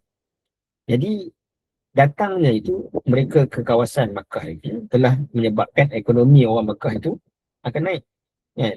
Macam hari ni kalau kita pergi Makkah, kan, mana hidupnya hotel-hotel, tapi sekarang ni tak adalah kesyirikan. Mana pada waktu tu adanya kesyirikan itu, dia punya situasinya sama dari sudut hari ni, dari sudut adanya orang datang dan duduk di tempat mereka, mereka sediakan kawasan di kemah, mungkin tak ada hotel semua, kan, mana kemah dan sebagainya, makan makanan, beli barang makanan yang dijual oleh orang Quraisy ini. Jadi mereka dapat sumber ekonominya di situ. Satu-satu. Yang kedua, mereka mendapat sumber power. Power ni macam mana? Power ni yang Allah gambarkan bila tadi kita sebutkan aktiviti utama orang Arab ni adalah perdagangan. Jadi mereka nak berdagang ke Syam ataupun nak berdagang ke Yaman, jadi mereka mesti memilih pada waktu yang tepat, kan. Jadi pergi ke Yaman, kalau pergi waktu musim panas, sangat panas, tak sesuai, maka dia pergi pada waktu musim sejuk, kan, lebih sesuai. Kalau pergi ke Syam, nak pergi musim sejuk tak sesuai, sebab sejuk, maka pergi pada musim panas. Masalahnya kalau pergi pada waktu yang sesuai, semua orang nak pergi pada waktu tu, dia akan trigger apa? Dia akan trigger lanun-lanun padang pasir ni, sebab di sana ada kelompok padang pasir, kan. Jadi apabila mereka ini orang Quraisy ni, mereka menguasai Makkah dan Tuhan-Tuhan orang Arab berada di Makkah, itu memberikan satu kelebihan kepada orang Quraisy ini. Mereka tak akan diganggu ketika mana mereka melakukan perjalanan ke Syam atau ke Syam Utara ataupun ke Yaman Selatan. Mereka ni tak diganggu. Sebab apa? Sebab jangan ganggu, mereka ni adalah orang-orang Tuhan. Bahkan ketika mana kita tahu peristiwa Abrahah menambahkan lagi perisa takabur mereka dari sudut tak ada siapa yang boleh kalahkan kami, hatta tentera bergajah pun tak mampu. Dan orang luar pun akan menganggap bahawa Quraisy ni mempunyai power yang kuat, yang hebat. Bahkan mereka dibantu oleh satu tangan gaib yang menyebabkan orang tak berani kacau orang Quraisy. Sebab itu Allah sebut dalam surah Quraisy, allazi at'amahum min ju' wa amanahum min khauf. Mereka ini mendapat kelebihan dari sudut aman dengan datangnya sumber ekonomi, dan juga wa amanahum min khauf, mereka boleh melakukan aktiviti perdagangan dalam keadaan aman. Mereka boleh hidup dalam keadaan mana kaya raya disebabkan apa? Disebabkan Allah berikan kepada mereka. Jadi ini ideologi di sebalik berhala-berhala yang disembah ini. Sebab itu bila mana Nabi SAW datang untuk bawa agama tauhid, mereka tak nak, tak suka. Sebab apa? Sebab tauhid ni maknanya menghapuskan berhala itu. Jadi mereka tak ada sumber dari sudut power, kuasa itu, dan juga dari sudut ekonomi. Sebab itulah mereka wakanu yusirruna 'alal hinsil 'azim. Mereka akan sentiasa maknanya mempertahankan kesyirikan itu, kerana di sebalik kesyirikan itu adanya apa yang mereka nak. Hari ini pun kalau kita tengok benda yang sama, mana-mana kuasa dunia besar pun dia akan menggunakan istilah-istilah agama. Sebut Yahudi, Israel, kan? Mereka menggunakan istilah ni tempat kita, ini warisan kita dan sebagainya, istilah-istilah agama, tapi apa yang mereka nak di sebaliknya? Mereka nak menguasai, kan? Gas nak menguasai, minyak nak menguasai, macam-macam perkara, kan? Jadi mereka menggambarkan sesuatu, tapi sebenarnya di sebalik itu ada. Sebab itu mereka akan berterusan mempertahankan agama yang salah, itu hinsil azim, dan dosa yang besar. Kalau kita sebutkan syirik tadi, kalau bagi orang Quraisy, menunjukkan kepada mereka mempertahankan kerana di sebaliknya itu ada agenda yang mereka inginkan, kan? Dan siapa yang buat ni? Siapa yang buat? Mutrafin. Yang lain apa? Orang yang ikut. Orang yang ikut bersama-sama dengan mereka. Dan kalau kita tengok mutrafin, sedikit panjang dari ayat ni, dia keadaan orang yang kita kata bukan orang yang kaya yang biasa, kan? Kalau kita menjadi kaya pun, kita kata kalau aku ada duit aku nak beli rumah ni, ada beli kereta ni, kan? Jadi bagi orang mutrafin ni, mereka dah ada semua ni, kan? Mereka bukan sekadar kaya, mereka juga boleh control the law sebab mereka ada power, kuasa. Jadi mereka tak ada sesuatu yang lebih tinggi daripada mereka kecuali Allah Subhanahu Wa Taala. Mereka ada duit, ada kuasa. Walaupun ada pelbagai hukuman, penghakiman dan sebagainya, disebabkan mereka ni mutraf, golongan yang above the law. Tak ada siapa yang berani menghukum mereka. Sebab tu apa yang orang ada, harta dan sebagainya, rumah dan helikopter ni, mereka rasa benda tu biasa. Sebab tu kita tengok orang-orang yang diberikan ada kelebihan kuasa dan harta yang sampai mereka tak tahu nak buat apa ni, mereka akan buat sesuatu yang di luar batas kemanusiaan, kan? Mungkin tuan-tuan dan puan pernah tengok maknanya hari tu yang bocor ataupun yang didedahkan tentang satu fail yang namanya Epstein file, kan? Ada maknanya perdagangan kanak-kanak. Ini sesuatu yang di luar batas manusia, sebab bagi mereka wanita ni dah biasa, kan? Bersama dengan wanita ni biasa. Jadi mereka nak sesuatu yang luar biasa, dan luar biasa tu walaupun law mengatakan tak boleh, tapi mereka above the law, kan? Kenapa? Wa kanu yusirruna 'alal hinsil 'azim. Jadi disebabkan mereka berterusan dalam hinsil 'azim ini, mereka akan menafikan wa kanu yaquluna a idza mitna wa kunna turaban wa 'idhaman a inna lamab'usun. Dan juga mereka yang berkata, adakah sesudah kematian kita mati ni, menjadi tanah dan tulang, betulkah kita akan dibangkitkan semula? Jadi mereka menafikan adanya hari kebangkitan. Sebab apa menafikan hari kebangkitan? Satu, memang tak merasainya, sebab tak mempercayainya. Sebab tu mereka daripada awal lagi mereka berterusan melakukan perkara-perkara keburukan. Sebab bagi mereka above the law, tak ada orang yang lebih tinggi daripada mereka. Siapa yang nak boleh tangkap aku? Siapa yang nak boleh penjarakan ataupun nak menghukum aku, kan? Semua orang berada di bawah aku. Jadi bila mana mereka rasa orang semua berada di bawah mereka, mereka boleh buat apa saja, maka itu tanda mereka menafikan adanya hari kebangkitan. Sebab apa mereka tak suka untuk adanya ideologi berkaitan hari kebangkitan ni? Sebab bila mana hari kebangkitan itu dibangkitkan dalam keadaan semua sama, satu, tak ada perbezaan. Yang kedua, bila dibangkitkan, apa yang mereka sembunyi sebelum ini, yang mereka lakukan, niat-niat mereka yang buruk, dan apa yang dilakukan secara tersembunyi yang tak diketahui, media sebut lain, tapi apa yang mereka buat lain, kesemuanya akan dipertontonkan balik. Sebab tu ideologi berkaitan dengan hari kebangkitan ni tak diterima, kan? Kalau ada pun, mana dia telah diselewengkan, dia tak difahami dengan benar apakah makna hari kebangkitan itu. Bagaimana orang Yahudi kata sebut dalam Quran, wa qalu lan tamassana an-nar illa ayyaman ma'dudat. Kalau kami dikenakan masuk dalam azab pun berapa hari sangat yang kami akan dibakar ni, kan? Wa kanu yaqulun, yakni di dunia ni mereka sentiasa mengucapkan sama, yaqulun yusirrun, menunjukkan kepada selalu ulang-ulang tanya, a idza mitna wa kunna turaban, adakah ketika mana kami mati dah menjadi debu ni, wa 'idhaman a inna lamab'usun, kami akan dibangkitkan hidup semula. Dalam surah Yasin ada Allah Subhanahu Wa Taala cerita tentang salah seorang daripada Quraisy datang kepada Nabi SAW. dia bawa tulang belulang. Tulang kan dah hancur dah, menjadi debu kan. Jadi dia kata, adakah Tuhan kamu mampu untuk menghidupkan kembali tulang ini? Nabi jawab kepada dia, Allah akan membangkitkan tulang-tulang ini dan membangkitkan kamu berada di dalam neraka Allah Subhanahu Wa Taala. Jadi kerana penafian mereka itu, Allah Subhanahu Wa Taala bangkitkan ke dalam. Baik. Jadi kenapa mereka bertanya dalam keadaan idza mitna wa kunna turaban. Jadi kita bayangkan bila tulang dia ditanam, pada hari pertama, hari kedua kita masih lagi nampak maknanya bekas-bekas tulang tu. Tapi bila dah lama sangat, ya, bila dah lama sangat tulang itu dia dah tak nampak. Dia dah bercantum dengan turab, dengan tanah, dengan pasir yang lain. So macam mana nak bezakan di antara tanah yang sebenar dengan tanah hasil daripada tulang belulang yang telah hancur tadi? Kan? Kalau kita nak kira pasir kan, nak asing, boleh ke nak asing? Jadi pada mereka, secara akli mereka kata, macam mana Tuhan nak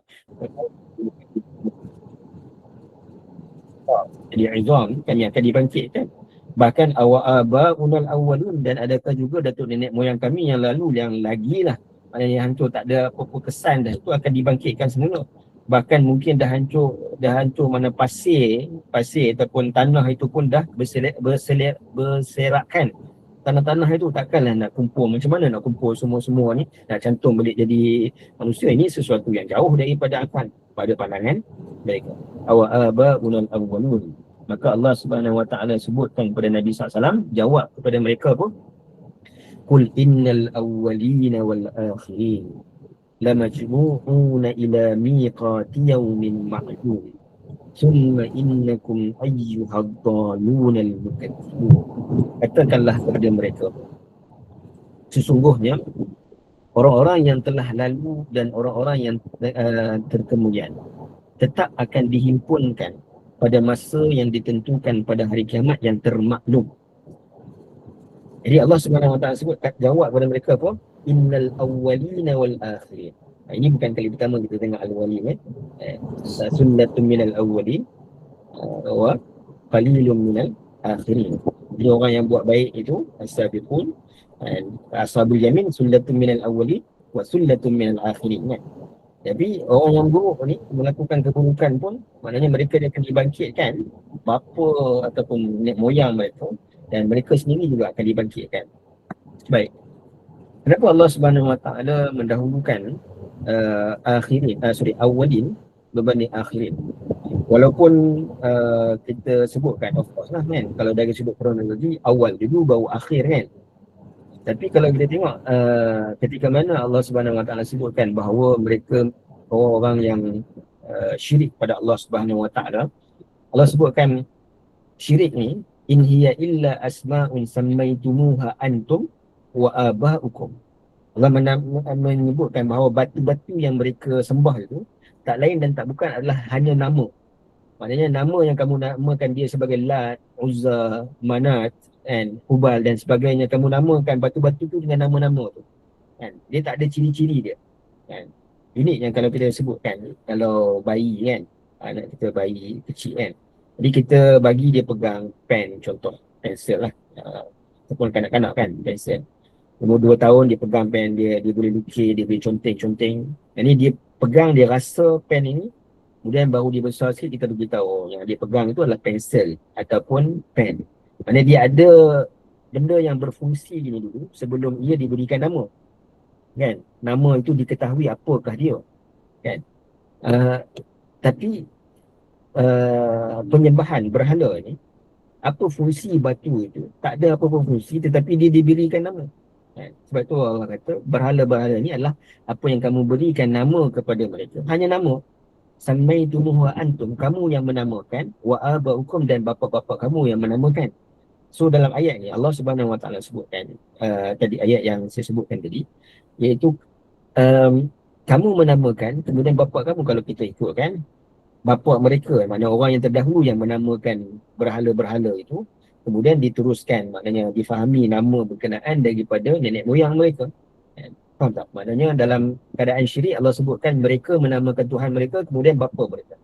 Jadi kalau kita ikutkan dari sudut realitinya, of course lah maknanya orang yang terdahulu yang menamakan tu yang kemudian mengikuti. Ya. Jadi dalam ayat ini Allah Subhanahu Wa Taala sebutkan mereka yang akan dibangkitkan Ashabul Shimal ini adalah orang yang terdahulu dan orang yang kemudian. Sebab apa? Dalam ayat ini kerana ayat sebelum ini awwa'unal awwalun, kerana penafian mereka, kalau kita sebutkan orang yang dah mati lama lagi mustahil untuk dihidupkan, maka Allah kata apa? Kul, katakanlah yang terdahulu itu pun adalah orang yang tidak mustahil, maknanya dibangkitkan oleh Allah Subhanahu Wa Taala, apatah lagi kamu yang orang yang terkemudian ni, lagi mudah lagi Allah Subhanahu Wa Taala membangkitkan. Jadi nak gambarkan ayat itu dia akan sesuai dengan siyak, akan sesuai dengan konteks ayat. Jadi Allah mendahulukan bapa-bapa kamu dibangkitkan kerana itulah penafian yang lebih besar. Sebab orang terdahulu dah lama, dah bercampur bukan sekadar azon tapi dah jadi tanah berserakan dan sebagainya. Itu pun akan dibangkitkan semula oleh Allah Subhanahu Wa Taala. Dan majmu'un, mereka akan dihimpunkan. Dan himpunan di sini menunjukkan apa? Menunjukkan kita akan dibangkitkan dalam keadaan duduk dalam kumpulan. Maksudnya bangkit sini-sini tetapi akan dipisahkan dari as-sabiqun, ashab, sebab ashab menunjukkan kepada ramai kita bersahabat dengan sahabat kita yang sama-sama mendapat kitab catatan amalan dengan tangan kanan. Ini orang mana bersama-sama dengan kita, orang yang mendapat kitab catatan amalan dengan tangan kiri. La majmu'un, ini mereka berada terpisah dalam kumpulan-kumpulan. Ila miqati yaumin ma'lum, pada masa yang ditentukan, yaumin ma'lum, pada hari yang termaklum. Apa hari yang termaklum di sini? Apa hari yang termaklum? Hari akhirat ataupun hari kiamat. Apa yang kita maklum tentang hari kiamat? Kalau kita kata, kita mungkinlah kita beriman tentang hari kiamat. Jadi Nabi dan kita juga tak tahu bila ia berlaku, tapi kita maklum situasi keadaan hari kiamat itu, hari kebangkitan itu. Tetapi kalau orang yang maknanya dia tidak pernah dengar ataupun dia tak mengimani, bagaimana difahami yaumin ma'lum? Baik. Kalau kita tengok dalam satu ayat dalam surah Al-A'raf, Allah Subhanahu Wa Taala sebutkan dalam surah Al-A'raf, surah itu, Allah Subhanahu Wa Taala sebutkan ketika mana iblis dia berkata dia akan menyesatkan manusia sebab dia tak nak sujud kepada Adam. Saya nak ringkaskan dalam cerita. Dia dihina oleh Allah Subhanahu Wa Taala kerana dia takabur, tak mau sujud kepada Adam. Jadi dia minta kepada Allah Subhanahu Wa Taala, dia kata apa? Qala anzirni. Iblis berkata, ya Tuhan, maknanya dia tak sebutkan Tuhan lah, maknanya berikan kepada aku tempoh, maknanya aku boleh hidup ila yaumi yub'atsun, hingga hari mereka dibangkitkan. Siapa mereka yang dimaksudkan? Jadi ringkasnya kita kena faham, ketika mana Allah menciptakan Adam, Allah tidak hanya menciptakan Adam, Allah juga menciptakan ruh-ruh kita semua. Dan kita semua menyaksikan di antara conversation yang berlaku, perintah yang berlaku Allah kepada malaikat untuk sujud kepada Adam, dan kita juga menyaksikan ketika mana iblis dia tidak mahu bersujud kepada Adam. Mana kita berada di situ, keadaan tu kita memang berada di situ. Jadi Allah Subhanahu Wa Taala, iblis mengatakan bahawa aku tak mahu sujud, tapi bagi kepada aku tempoh, aku nak pastikan, maknanya mereka ni yaumul yub'atsun, ketika mana hari mereka dibangkitkan, sujud kepada siapa? Bukan kepada Adam saja, kepada semua kita. Yaumul yub'atsun, dibangkitkan, maknanya kamu akan dapati bahawa mereka ini tidak seperti mana apa yang kamu sebutkan. Maknanya dia nak buktikan pada Allah Subhanahu Wa Taala manusia ni worthless. Manusia ni tak ada nilai, kan? Mereka ni akan buat kerosakan. Kerana kau tak pilih aku sebagai khalifah, kau pilih Adam, dan aku akan pastikan anak cucu Adam ini bukan seperti mana yang kau bangga-banggakan. Dia nak buktikan pada Allah bahawa Allah itu silap. Ini kesombongan dia lah. Tapi apa yang saya nak sebutkan, nak tekankan adalah pada waktu ini iblis dah sebut anzirni ila yaumi yub'atsun. Kita semua dah memahami sebelum turun ke mana, sebelum kita berada di dunia ini, kita dah dimaklumkan bahawa kita akan kembali kepada Allah dan akan dibangkitkan. Kita akan dibangkitkan oleh Allah Subhanahu Wa Taala. Jadi bila akan dibangkitkan oleh Allah Subhanahu Wa Taala, dia akan ada syurga dan neraka. Jadi di antara syurga dan neraka ini, Allah Subhanahu Wa Taala datangkan untuk mendapat menjadikan manusia ni mendukung amanah di dunia. Allah sebutkan bahawa kami pergi kepada gunung ganang dan sebagainya, mereka tak terima, tapi bila mana manusia sanggup terima. Kita sign up kan, kita sign up. Kita kata kita akan terima apa?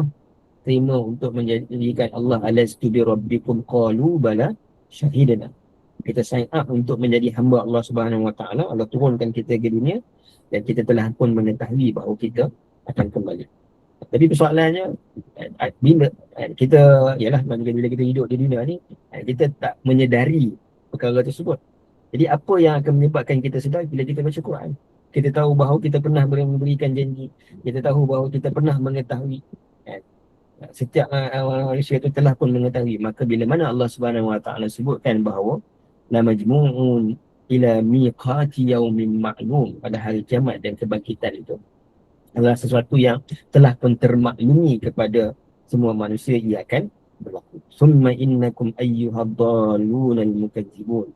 Kemudian sesungguhnya kamu wahai orang-orang yang sesat, yang mendustakan kedatangan hari kiamat. Jadi ad-dallun dan mukadzibun, ini dua sifat yang Allah Subhanahu Wa Taala sebut. Dallun, ini orang yang sesat, dan orang yang mendustakan. Dalam penghujung mana surah Al-Waqi'ah, dalam surah yang lain ada Allah Subhanahu Wa Taala, kadang-kadang Allah sebutkan mukadzibun dulu, kemudian baru ad-dallun. Jadi antara aspek yang kita kena teliti dalam tadabbur Al-Quran ini adalah aspek susunan perkataan. Bila Allah Subhanahu Wa Taala sebut dalam ayat yang lain, bila Allah sebutkan mukadzibun, kemudian Allah sebutkan dallun, dalam ayat ini Allah sebutkan dallun dan mukadzibun, kita mesti beri perhatian kenapa ianya berlaku sedemikian. Summa innakum ayyuhad-dallun al-mukadzibun. Dallun ini disebutkan kenapa orang yang sesat dan kemudian mendustakan. Dia sesat dan mendustakan ini, dia adalah cycle.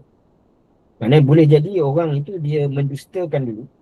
Contoh orang yang frontliner, ini orang yang tadi al-mala tadi, bila mana mereka berdepan dengan Nabi SAW, jadi mereka mukadzibun dulu. Mereka mendustakan terlebih dahulu, kemudian mereka sesat, mereka terus sesat. Dalam konteks ayat ini, kenapa disebutkan dhalun ini? Kerana mereka ini sesat bukan sekadar ketika mana Nabi menyampaikan kepada mereka, tetapi mereka dah sesat sebelum tu lagi. Disebutkan bahawa Nabi datang ni untuk mengeluarkan mereka daripada kesesatan. Jadi mereka dah sesat sebelum tu lagi, dhalun, dan mereka sesat, didatangkan kepada mereka kebenaran, mereka mendustakan pula, mukadzibun. Maka sebab itu Allah sebutkan dhalun dan juga kemudiannya mukadzibun. Jadi bila mana mereka mendustakan, mereka akan kembali sesat. Ad-dhalun, bila mereka sesat, mereka mendustakan. Bila mereka mendustakan, mereka kembali sesat. Maka dia cycle yang berterusan. Jadi sebab itu tadi disebutkan yusirruna 'alal hinsil 'azim. Mereka kena potong, kena cut off, maknanya kesesatan itu dengan ilmu pengetahuan. Kena cut off maknanya pendustaan tu dengan pelaksanaan amalan. Dhalun maknanya dibuang makna sifat dhalun tu dengan ilmu, ilmu. Dan dibuang makna sifat pendustaan itu dengan pengamalan.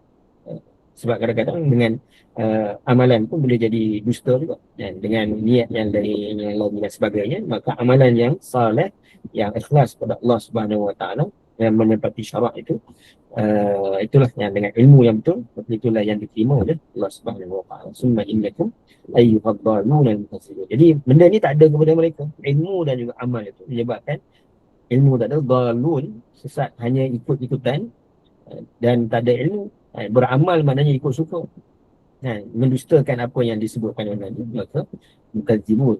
Bahkan takzib di sini, bila disebutkan takzib, dia lebih tinggi daripada takfir. Yang ni kafir ni mungkin mereka tak mau terima sendiri, tapi kalau mukadzibun ini mendustakan, bukan sekadar mereka, tapi mereka mengajak orang lain untuk mendustakan. Sebab apa? Mereka mutrafin tadi. Golongan-golongan yang maknanya ada kekuasaan, harta dan juga pengaruh besar. Baik. Allah Subhanahu wa taala sebutkan la'akiluna min syajarin min zaqqum famali'una min halbutun fasharibuna 'alayhi min al-hamim fasharibuna syurbal him. Bas. Saya habiskan sikit ayat ni. Kemudian kita masuk terus perbincangan insya-Allah sampai ayat 62 tadi saya sebutkan. Tak maaf, ini kita teruskan maknanya tak ada insya-Allah. Okey. La'akiluna min syajarin min zaqqum. Mereka makan. Okay, first kita tengok overall. Allah sebut makan, kemudian minum. Kalau kita tengok ayat-ayat sebelum ni, ini maknanya cara mana kita mentadabbur, kita melihat comparison. Tengok Allah sebutkan macam mana Allah sebutkan ahli syurga, macam mana Allah sebutkan ahli neraka. Ada benda yang sama, ada benda yang ada slightly berbeza. Kenapa dia berbeza? Di situlah maknanya kita nak mencari jawapan dari tafsir. Okey. Baik, kalau kita tengok orang yang berada dalam syurga, Allah sebutkan, contoh as-sabiqun. Allah sebutkan bahawa mereka ini minum daripada air kan. Yatufu alaihi wildanun mukhalladun bi akwabin wa abari wa ka'sin min ma'in. Ini mereka digambarkan minuman. Kemudian barulah datangnya wa fakihatin mimma yatakhayyarun wa lahnu tayrin mimma yashtahun. Oh, ada makanan. Kan? Minuman, makanan. Kemudian kalau ashabul yamin pun sama, wa ma'in maskub wa fakihatin katsira. Maksudnya air, minuman. Tapi kenapa ashabul shimal Allah sebutkan makanan kemudian minuman? Ada yang nak cuba? Kenapa? Kalau kita fikir kan, kalau kita pergi ke restoran yang fancy, yang high class. Jadi bila kita sampai saja di restoran tersebut, dia akan beri kepada kita apa nama minuman pembuka. Minuman pembuka kepada kita hatta sebelum daripada kita order menu pun. Jadi sebelum kita order menu, kita tengok makanan kan, ini dia dah sedia kepada kita air tanpa kita minta pun. Kemudian barulah kita minta makanan dan kemudiannya minum. Dan di sini juga kalau kita tengok dari sudut kesihatan pun kan. Jadi kalau kita tengok makanan kan, bila kita makan, kita digalakkan maknanya tunggu dalam beberapa ketika barulah maknanya kita minum dalam kadar yang lebih banyak. Jadi bila kita buka puasa, kita dahaga, kita minum okey. Lepas tu kita makan, untuk kita minum pula mana kita selang sikit masa untuk kita minum. Supaya pencernaan itu lebih baik dari sudut sains. Jadi Allah menggambarkan, jadi mereka makan itu satu menunjukkan bahawa ini bukan tempat fancy, bukan tempat high class. Dulu mereka high class betul, wa kanu qabla dzalika mutrafin, tapi di akhirat dalam neraka Allah Subhanahu wa taala tidak. Tak ada lagi maknanya layanan high class seperti mana pernah mereka dapat di dunia. Makan apa yang ada, minum apa yang ada. Bahkan makan mereka itu bukan makan enjoyment. Seperti mana orang yang berada dalam syurga, makanan mereka itu adalah enjoy. Kan? Makan dalam keadaan berparti disebutkan fakihah. Kan? Tapi untuk orang ni makan mereka bukan untuk makan enjoy. Makan bagi mereka dalam fikiran ahli neraka ni, makan untuk sebab. Tapi sebenarnya makan pun tak sebab. Dia menambahkan lagi keperitan.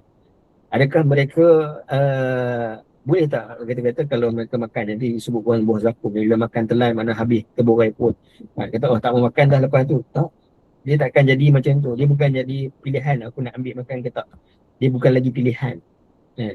Dia ada ketentuan Allah SWT, mereka tetap akan ambil.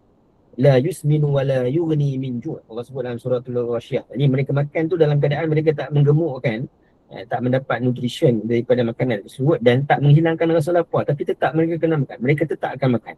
Kerana bukan lagi mereka kontrol diri mereka. Dan makanan itu bila tersekat pula, dia mereka curah pula air. Kita bayangkan makan tak, bila dah penuh perut, penuh mulut ni, tak dan nak suap tak dan nak telan habis ni, minum pula air. Memang jadi keadaan yang sangat tak selesa. Itu gambarannya. la'akiluna min syajarin min zakum, tetap akan memakan daripada pokok zakum. Okay. Pokok zakum ini ada pelbagai maknanya ayat yang lain yang disebutkan dalam Al-Quran.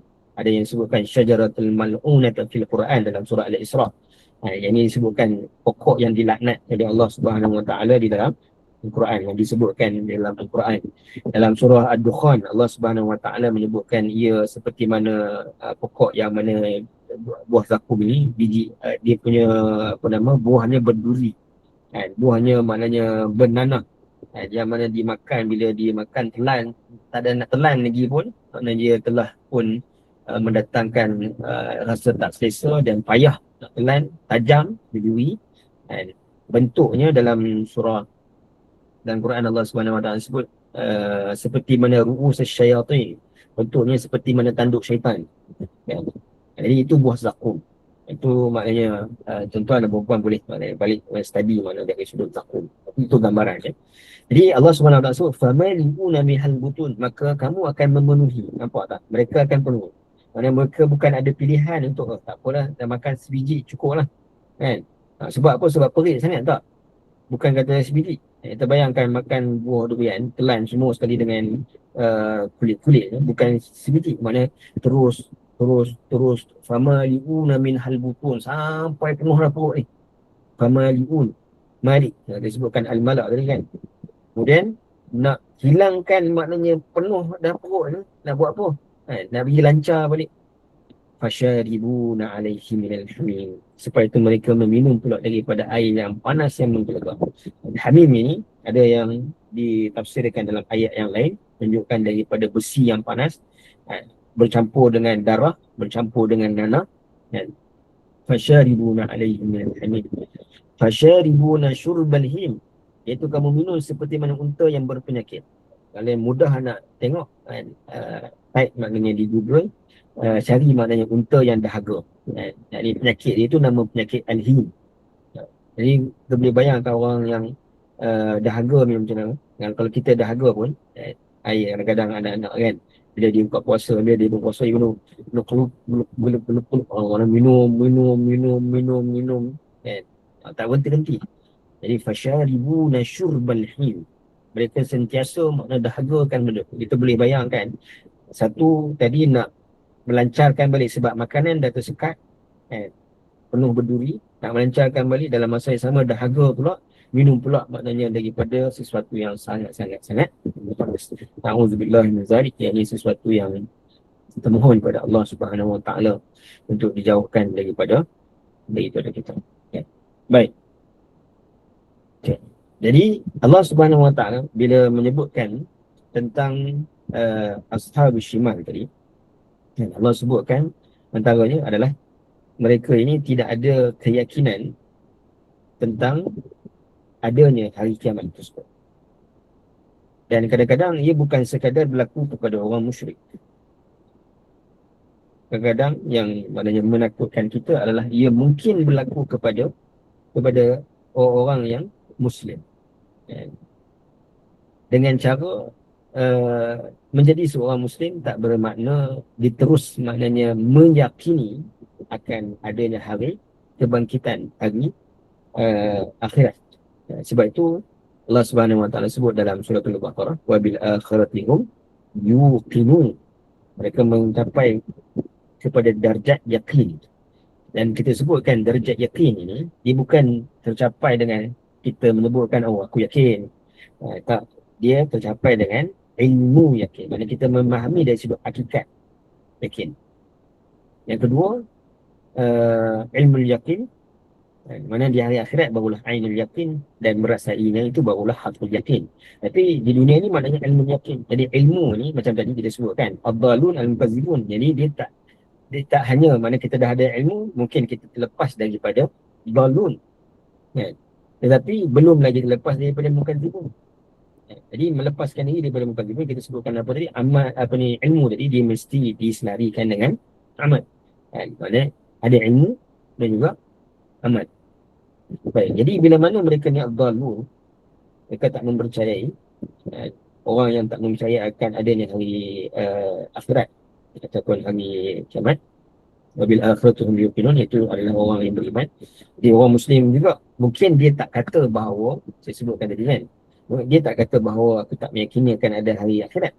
Dia maknanya dia dah ada sedikit ilmu lah berkaitan hari akhirat, tapi bukan hakikat ilmu tu, macam mana keadaan, macam mana bahaya, macam mana kalau dari syurga kenikmatan tu. Tapi bila mana dia ada, walaupun ada ilmu sikit, tahu akan ada hari akhirat, mana dia ada ilmu tentang apa, tentang nak jadi seorang yang beriman tu kena meyakini ada hari akhirat, itu je. Maka dia tak bergerak kepada amal tadi yang nak membebaskan diri dia daripada amalan dia itu menunjukkan kepada pendustaan terhadap hari akhirat. Jadi dia mesti membebaskan diri dia daripada amalan dia, walaupun percakapan dia dah ada ilmu sikit berkaitan dengan hari akhirat, dengan hari pembalasan, tapi dia mesti amal dia itu membuktikan bahawa dia nak melepaskan diri daripada kesengsaraan hari tersebut, kan? Maka orang yang beriman itu, dia mencapai makna tahap yakin dengan ilmu dan juga amalan sekaligus. Bermakna ada juga orang Muslim. Yang ni bila kita disebutkan orang musyrik, orang kafir, ini kita rasa macam jauh, oh, tak apa, aku percaya hari akhirat, kan? Aku percaya akan hari akhirat, tapi dia bukan sekadar maknanya percaya dengan makna kita faham, tapi dia mesti membentuk keyakinan kita sebutkan tadi dengan ilmu dan juga amalan, supaya dijauhkan daripada al-dhalun dan juga al-kafirun. Jadi Allah Subhanahu Wa Taala mendatangkan bukti-bukti. Bukti ini satu untuk tadi memberitahu tentang hakikat tadi, ilmu pengetahuan tentang hakikat, dan bagaimana ilmu menunjukkan kebenaran apa yang dibicarakan, apa yang Allah sebutkan tentang hari akhirat itu adalah benar. Maka didatangkan hujah-hujah aqliyah dan hujah-hujah yang menunjukkan bahawa Allah Subhanahu Wa Taala mampu untuk menghidupkan dan juga mematikan. Baik, Allah Subhanahu Wa Taala sebut pada ayat 53, Allah memulakan dengan penciptaan manusia. Nahnu khalaqnakum falawla tusaddiqun afara'aytum ma tumnun wa antum takhluqunahu am nahnu khaliqun. Baik, Allah Subhanahu Wa Taala sebut, kamilah yang telah menciptakan kamu daripada tiada kepada ada. Maka ada baiknya kamu mempercayai akan kebangkitan kamu hidup semula pada hari akhirat. Dalam mudah bicaranya, Allah menciptakan manusia ni daripada tiada apa-apa kepada ada. Maksudnya tak ada, kita nak mencipta sesuatu, kita mesti ada resource, mesti ada sumber. Nak gabungkan besi-besi nak jadi kereta, enjin dia punya dan sebagainya untuk menjadi enjin kereta. Kita mesti ada resource, sumber. Jadi Allah Subhanahu Wa Taala sebutkan Allah menciptakan manusia, dan ayat-ayat selepas ni Allah akan sebutkan bahawa Allah pemilik kepada resource tu, kepada sumber itu Allah sendiri pemiliknya. Disebutkan tanah, nanti disebutkan air, disebutkan api, kan? Allah sendiri adalah pemiliknya. Maka diciptakan manusia daripada tiada, dan ni tiada, manusia ni tak ada apa-apa, yang Allah Subhanahu Wa Taala memiliki resource-nya. Kemudian Allah ciptakan manusia itu menjadi seorang manusia, dan dia kembali menjadi tanah, dan tanah itu juga Allah Subhanahu Wa Taala adalah sumbernya. Maka kalau penciptaan pertama kali itu adalah penciptaan yang lebih sukar berbanding penciptaan yang kedua kalinya, maka apa halangan bagi Allah Subhanahu Wa Taala untuk menghidupkan semula? Dari sudut logiknya pun kita fikir, penciptaan kali pertama dengan penciptaan penambahbaikan, mana yang lebih mudah? Penambahbaikan lebih mudah berbanding yang pertama. Sebab yang pertama tu nak memfungsikan mata. Macam mana kedudukan mata tu, kat mana nak memfungsikannya. Jadi bila mata rosak, ini kita boleh perbaiki dengan pakai spek ataupun dengan lasik dan sebagainya. Tapi di awal itu, di mana mata berada, berapa biji mata yang kita ada, kedudukannya, apa bentuk mata, mana dia punya selaput-selaputnya, yang hanya memperbaikinya itu lebih mudah. Nak menciptakan mata, ada manusia boleh cipta mata seperti mana mata manusia, tak ada. Jadi nak sebutkan, bila mana Allah menceritakan bahawa kami yang menciptakan, buat pertama kalinya, maka sangat easy lah bagi Allah Subhanahu Wa Taala, sebab tak ada benda yang susah pun bagi Allah, kan? Tapi nak katakan, menggambarkan lebih senang bagi Allah Subhanahu Wa Taala nak menghidupkan semula manusia yang telah pun mati. Nahnu khalaqnakum. Dan kita tengok kebiasaan Quran datang bawa argument tentang penciptaan manusia. Bila kita sebut nuzul Quran, cerita tentang surah Al-Alaq, Allah cerita tentang penciptaan manusia juga. Ya. Iqra bismi rabbikal ladzi khalaq, khalaqal insana min alaq. Ya. Kenapa Allah keep on cerita tentang penciptaan manusia? Ya. Sebab kadang-kadang kepercayaan kepada Tuhan, sebahagian kalau kita tengok pengkaji-pengkaji barat, bila mereka sebutkan kepercayaan kepada Tuhan ni, ia terbatas kepada benda yang tak mereka jangkau. Contoh kehebatan maknanya planet-planet angkasa. Yang ni kalau atheist lah. Tapi kalau yang ada agama, tak kisah Kristian dan sebagainya, jadi mereka kata, oh, God create apa nama existence, maknanya create maknanya apa yang berada di bumi ni, bintang-bintang, mana cerita semua benda yang berada di kawasan sekeliling mereka itu bahawa Tuhan cipta ni, Tuhan cipta ni, Tuhan cipta ni, kan. Tapi satu benda yang manusia lupa adalah Allah juga maknanya menciptakan diri. Allah menciptakan apa yang berada di sekeliling kita ini. Mereka itu adalah makhluk yang taat pada Allah Subhanahu Wa Taala. Tapi Allah menciptakan manusia ini bukan sekadar penciptaan, dia ada purpose, ada tujuan. Tujuannya apa? Tujuannya adalah untuk mencari dan mengenali Al-Khaliq. Kerana Allah adalah khalaqnakum, kami menciptakan. Jadi apa tujuan daripada penciptaan manusia itu adalah untuk mencari siapakah Al-Khaliqnya. Jadi sebab itu Allah memudahkan dengan diri. Tak payah tengok jauh, tengok pada diri manusia ini sendiri. Mana dari sudut penciptaannya itu begitu sempurna. Dari sudut penciptaannya, yang kedudukan tempat dan sebagainya, mata, kaki, tangan kita ini sempurna. Dari sudut fungsinya, dan pastilah ada tujuannya adalah khalaqna, menunjukkan kepada kami menciptakan. Maka tujuan daripada penciptaan itu adalah untuk mengenal siapakah penciptanya. Falaula tusaddiqun, kalaulah maknanya kamu mempercayai. Jadi dia ada dua nada kita boleh baca falaula ni, menunjukkan kepada penyesalan. Kalaulah maknanya kamu mempercayai. Ataupun nada yang menunjukkan bahawa nahnu khalaqnakum, kami menciptakan. Kalaulah kamu maknanya kamu meyakini, pasti kamu akan beriman. Maknanya kalau kamu tengok pada diri kamu sendiri, pasti maknanya melihat tanda-tanda kebesaran Allah Subhanahu Wa Taala. Afara'aitum ma tumnun, mengapa mereka masih berdegil? Tidakkah kamu memikirkan? Afara'aitum, ra'a. Kamu ra'a ni bukan sekadar melihat, tetapi memikirkan. Kita kena ambil masa fikir. Contoh, bila mana Allah Subhanahu Wa Taala sebut pada Nabi SAW, kan, ara'aital ladzi alam tara kaifa fa'ala rabbuka bi ashabil fil. Tara, perkataan ra'a di situ, Allah ceritakan bahawa Nabi Allah tanya, tidakkah kamu melihat apa yang berlaku kepada ashabul fil? Cerita ashabul fil, tentera bergajah, itu adalah cerita yang berlaku sebelum kelahiran Nabi SAW. Sebab itu Nabi dilahirkan, dinamakan tahun itu tahun gajah, kan. Nabi tak tengok, tetapi gambarannya mana Nabi boleh gambarkan, fikirkan apa yang berlaku kepada mereka. Jadi Allah Subhanahu Wa Taala bukan sekadar suruh kita tengok tangan kita, kan, tapi cuba kita fikirkan dari sudut kehebatan. Kalaulah tak ada ibu jari, contoh, macam mana kita nak pegang pen ni, kan? Nak pegang pen, nak pegang sudu, kan.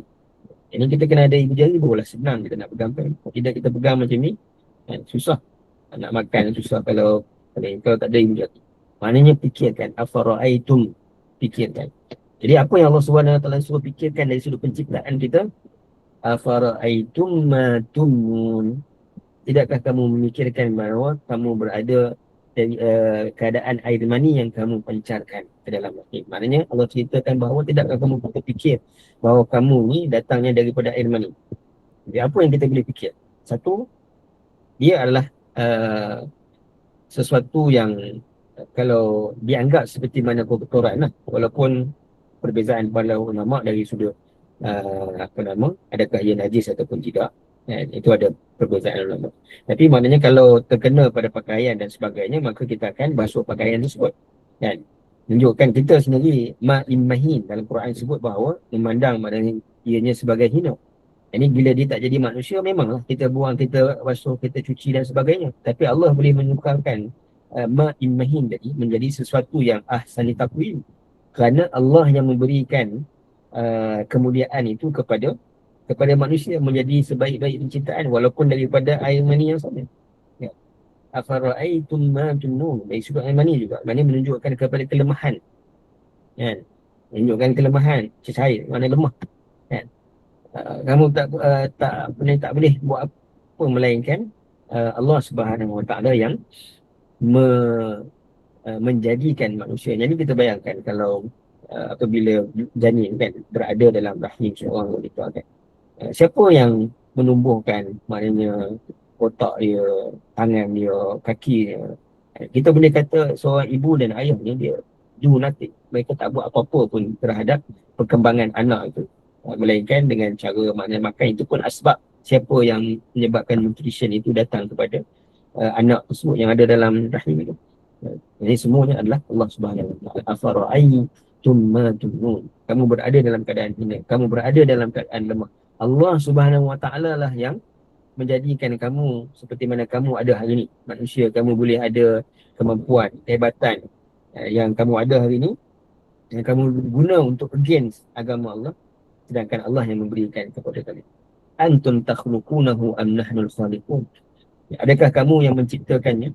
Kamu pun yang menjadikan bayi itu ada dalam rahim itu, ataupun Allah Subhanahu Wa Taala yang menjadikan bayi tersebut.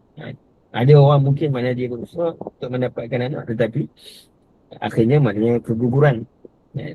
Jadi Allah tak jadikan ianya hidup. Ada maknanya lahir, tapi dalam keadaan lahir kemudiannya meninggal. Kan? Ada pelbagai cara. Jadi siapa yang menghidupkan, bukan sekadar menciptakan, siapa yang terus menghidupkan, tidak lain dan tidak bukan adalah Allah Subhanahu Wa Taala. Dan last, nahnu qaddarna bainakumul mauta wa ma nahnu bimasduqin ala an nubaddila amsalakum wa nunsyi'akum fima la ta'lamun. Maksud kamilah yang menentukan. Jadi kami menciptakan manusia, kami yang menciptakan daripada awal kelahiran, dan kami juga yang qaddarna, yang menentukan bainakumul maut, kematian di antara kamu. Jadi Allah Subhanahu Wa Taala sebut bainakum, di antara kamu. Apa maknanya di sini? Ada dua makna. Pertama, dia menunjukkan kepada rezeki manusia yang berbeza-beza. Maksudnya, setiap kita ini ditentukan kematian di antara kita. Mana ada orang mati dulu, ada orang mati kemudian. Ada orang mati usia tua, ada orang mati usia muda. Ada orang yang lahir mati. Ada orang yang berada dalam rahim pun mati. Ada orang yang usia sekian-sekian. Ada orang sampai umur 1 tahun tak mati lagi. Jadi Allah maknanya qaddarna bainakum. Itu satu makna. Jadi Allah Subhanahu Wa Taala membahagi-bahagikan, menentukan dari sudut kematian di antara kamu mengikut rezeki masing-masing yang Allah Subhanahu Wa Taala telah berikan. Mana yang kedua, nahnu qaddarna bainakum al-maut, yang merujuk kepada sebelum daripada manusia berada di alam bumi ini, kita berada, tadi kita sebut berada di alam ruh, kemudian itu maknanya berada dalam alam rahim dan alam bumi, kemudian kembali ke alam barzakh, alam ruh juga. Kan?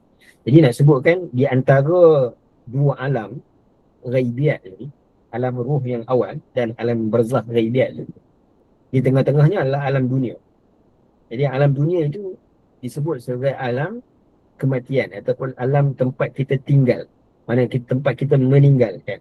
Sebab itu dalam surah Al-Mulk kan, kita baca allazi khalaqal mauta wal haya. Maut di sini adalah menunjukkan kepada dunia. Al-haya menunjukkan kepada kehidupan yang abadi, yang di hari akhirat. Mana Allah menjadikan di antara dua itu keadaan yang sebelum Allah menciptakan manusia dan selepas daripada dibangkitkan semula, Allah jadikan maut di situ, kematian. Wa ma nahnu bimasbiqin. Allah dah tentukan itu di antara kamu ataupun di antara kedua kehidupan itu, maka tidak ada siapa yang dapat menolak ataupun tidak ada siapa yang dapat menghalang ketika mana Allah Subhanahu Wa Taala berkehendak untuk menjadikan ataupun menentukan tentang kematian seseorang itu. Ala an nubaddila amsalakum wa nunsyi'akum fima la ta'lamun.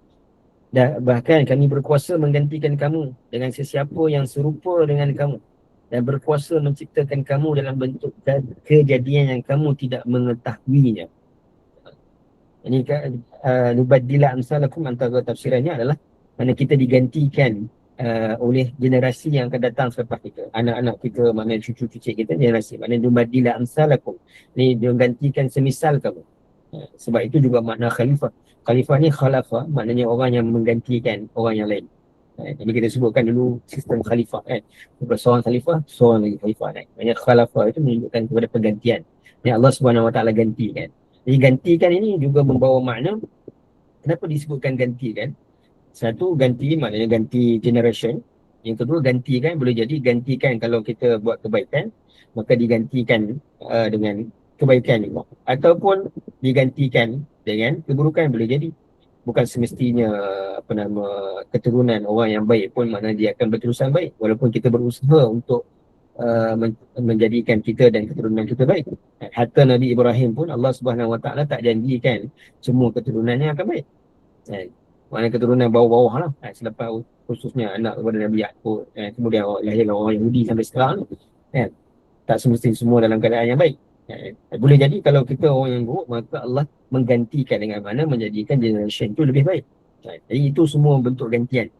Wa nunsyi'akum fi ma la ta'lamun. Mana Allah gantikan dan menjadikan mereka ini, nunsyi'a ni menunjukkan, memberikan, melihat perkembangan, ya, ataupun Allah Subhanahu Wa Taala mengembangkan, dengan maknanya menjadikan setiap perkembangan kehidupan orang yang datang, keadaan yang datang kemudian itu dalam keadaan kita tak tahu apa yang berlaku. Ma la ta'lamun. Walaqad alimtumun nasy'atal ula falawla tadhakkarun. Dan demi sesungguhnya kamu telah sedia mengetahui ciptaan diri kamu kali pertama. Kita tahu mari kita hari ini kita dah kenal Allah Subhanahu Wa Taala yang mencipta kita, kita mengenal Tuhan kita. Maka ada baiknya kamu mengambil peringatan bahawa Allah jugalah yang berkuasa membangkitkan semula kamu di hari akhirat. Ini yang conclusion kepada ayat awal tadi, bila mana Allah kata nahnu khalaqnakum. Di awal tu Allah sebut nahnu khalaqnakum, tapi di akhirnya Allah sebut walaqad alimtumun nash'ata. Nash'ah ni menunjukkan Allah bukan sekadar cipta tinggal. Tak, Allah cipta tapi Allah memperhatikan dari sudut, tengok dari sudut perkembangan gitu. Daripada dilahirkan, jadi kanak-kanak, bayi, kanak-kanak, remaja, usia dewasa dan sebagainya sampai kematian. Mana itu nash'ah. Allah tak cipta tinggal kita, tak. Kerana Allah memperhatikan semua perkembangan manusia. Sampailah dia mati, maka tidakkah maknanya kamu memahami bahawa kamu dulu tiada, kemudian aku jadikan ada. Maka setelah kematian kamu sebenarnya dah ada. Maka bagi mudah, lebih mudah daripada Allah Subhanahu Wa Taala untuk membangunkan semula untuk perkembangan kehidupan yang seterusnya, iaitulah kehidupan di hari akhirat, kalaulah kamu beringat. Walaulah tadhakkarun. Jadi mengingati itu macam mana tadi? Dengan iman dan juga amal saleh, untuk hilangkan dua sifat dhalun dan juga mukadzibun. Wallahu ta'ala alam. Inilah sampai kelas 34. Kalau ada soalan, jadi kita akan masuk, maknanya Allah Subhanahu Wa Taala tambahkan lagi argument yang lain tentang penciptaan Allah Subhanahu Wa Taala di dunia. Jadi Allah sebutkan manusia diciptakan, kemudian kematian. Jadi penciptaan manusia ni pun sendiri, bagaimana dia diciptakan, resource-nya daripada mana, bagaimana perkembangan kehidupan dia itu, macam mana perkembangan dia itu boleh menjadi perkembangan yang baik, maka semuanya bergantung kepada sumber daripada Allah Subhanahu Wa Taala, iaitu daripada tanaman, kemudian daripada air, daripada api, akan disebutkan, dan akan kita teruskan dengan part yang terakhir, iaitu berkaitan dengan keagungan Al-Quran di dalam surah Al-Waqiah. Pada minggu yang akan datang, sesi yang terakhir.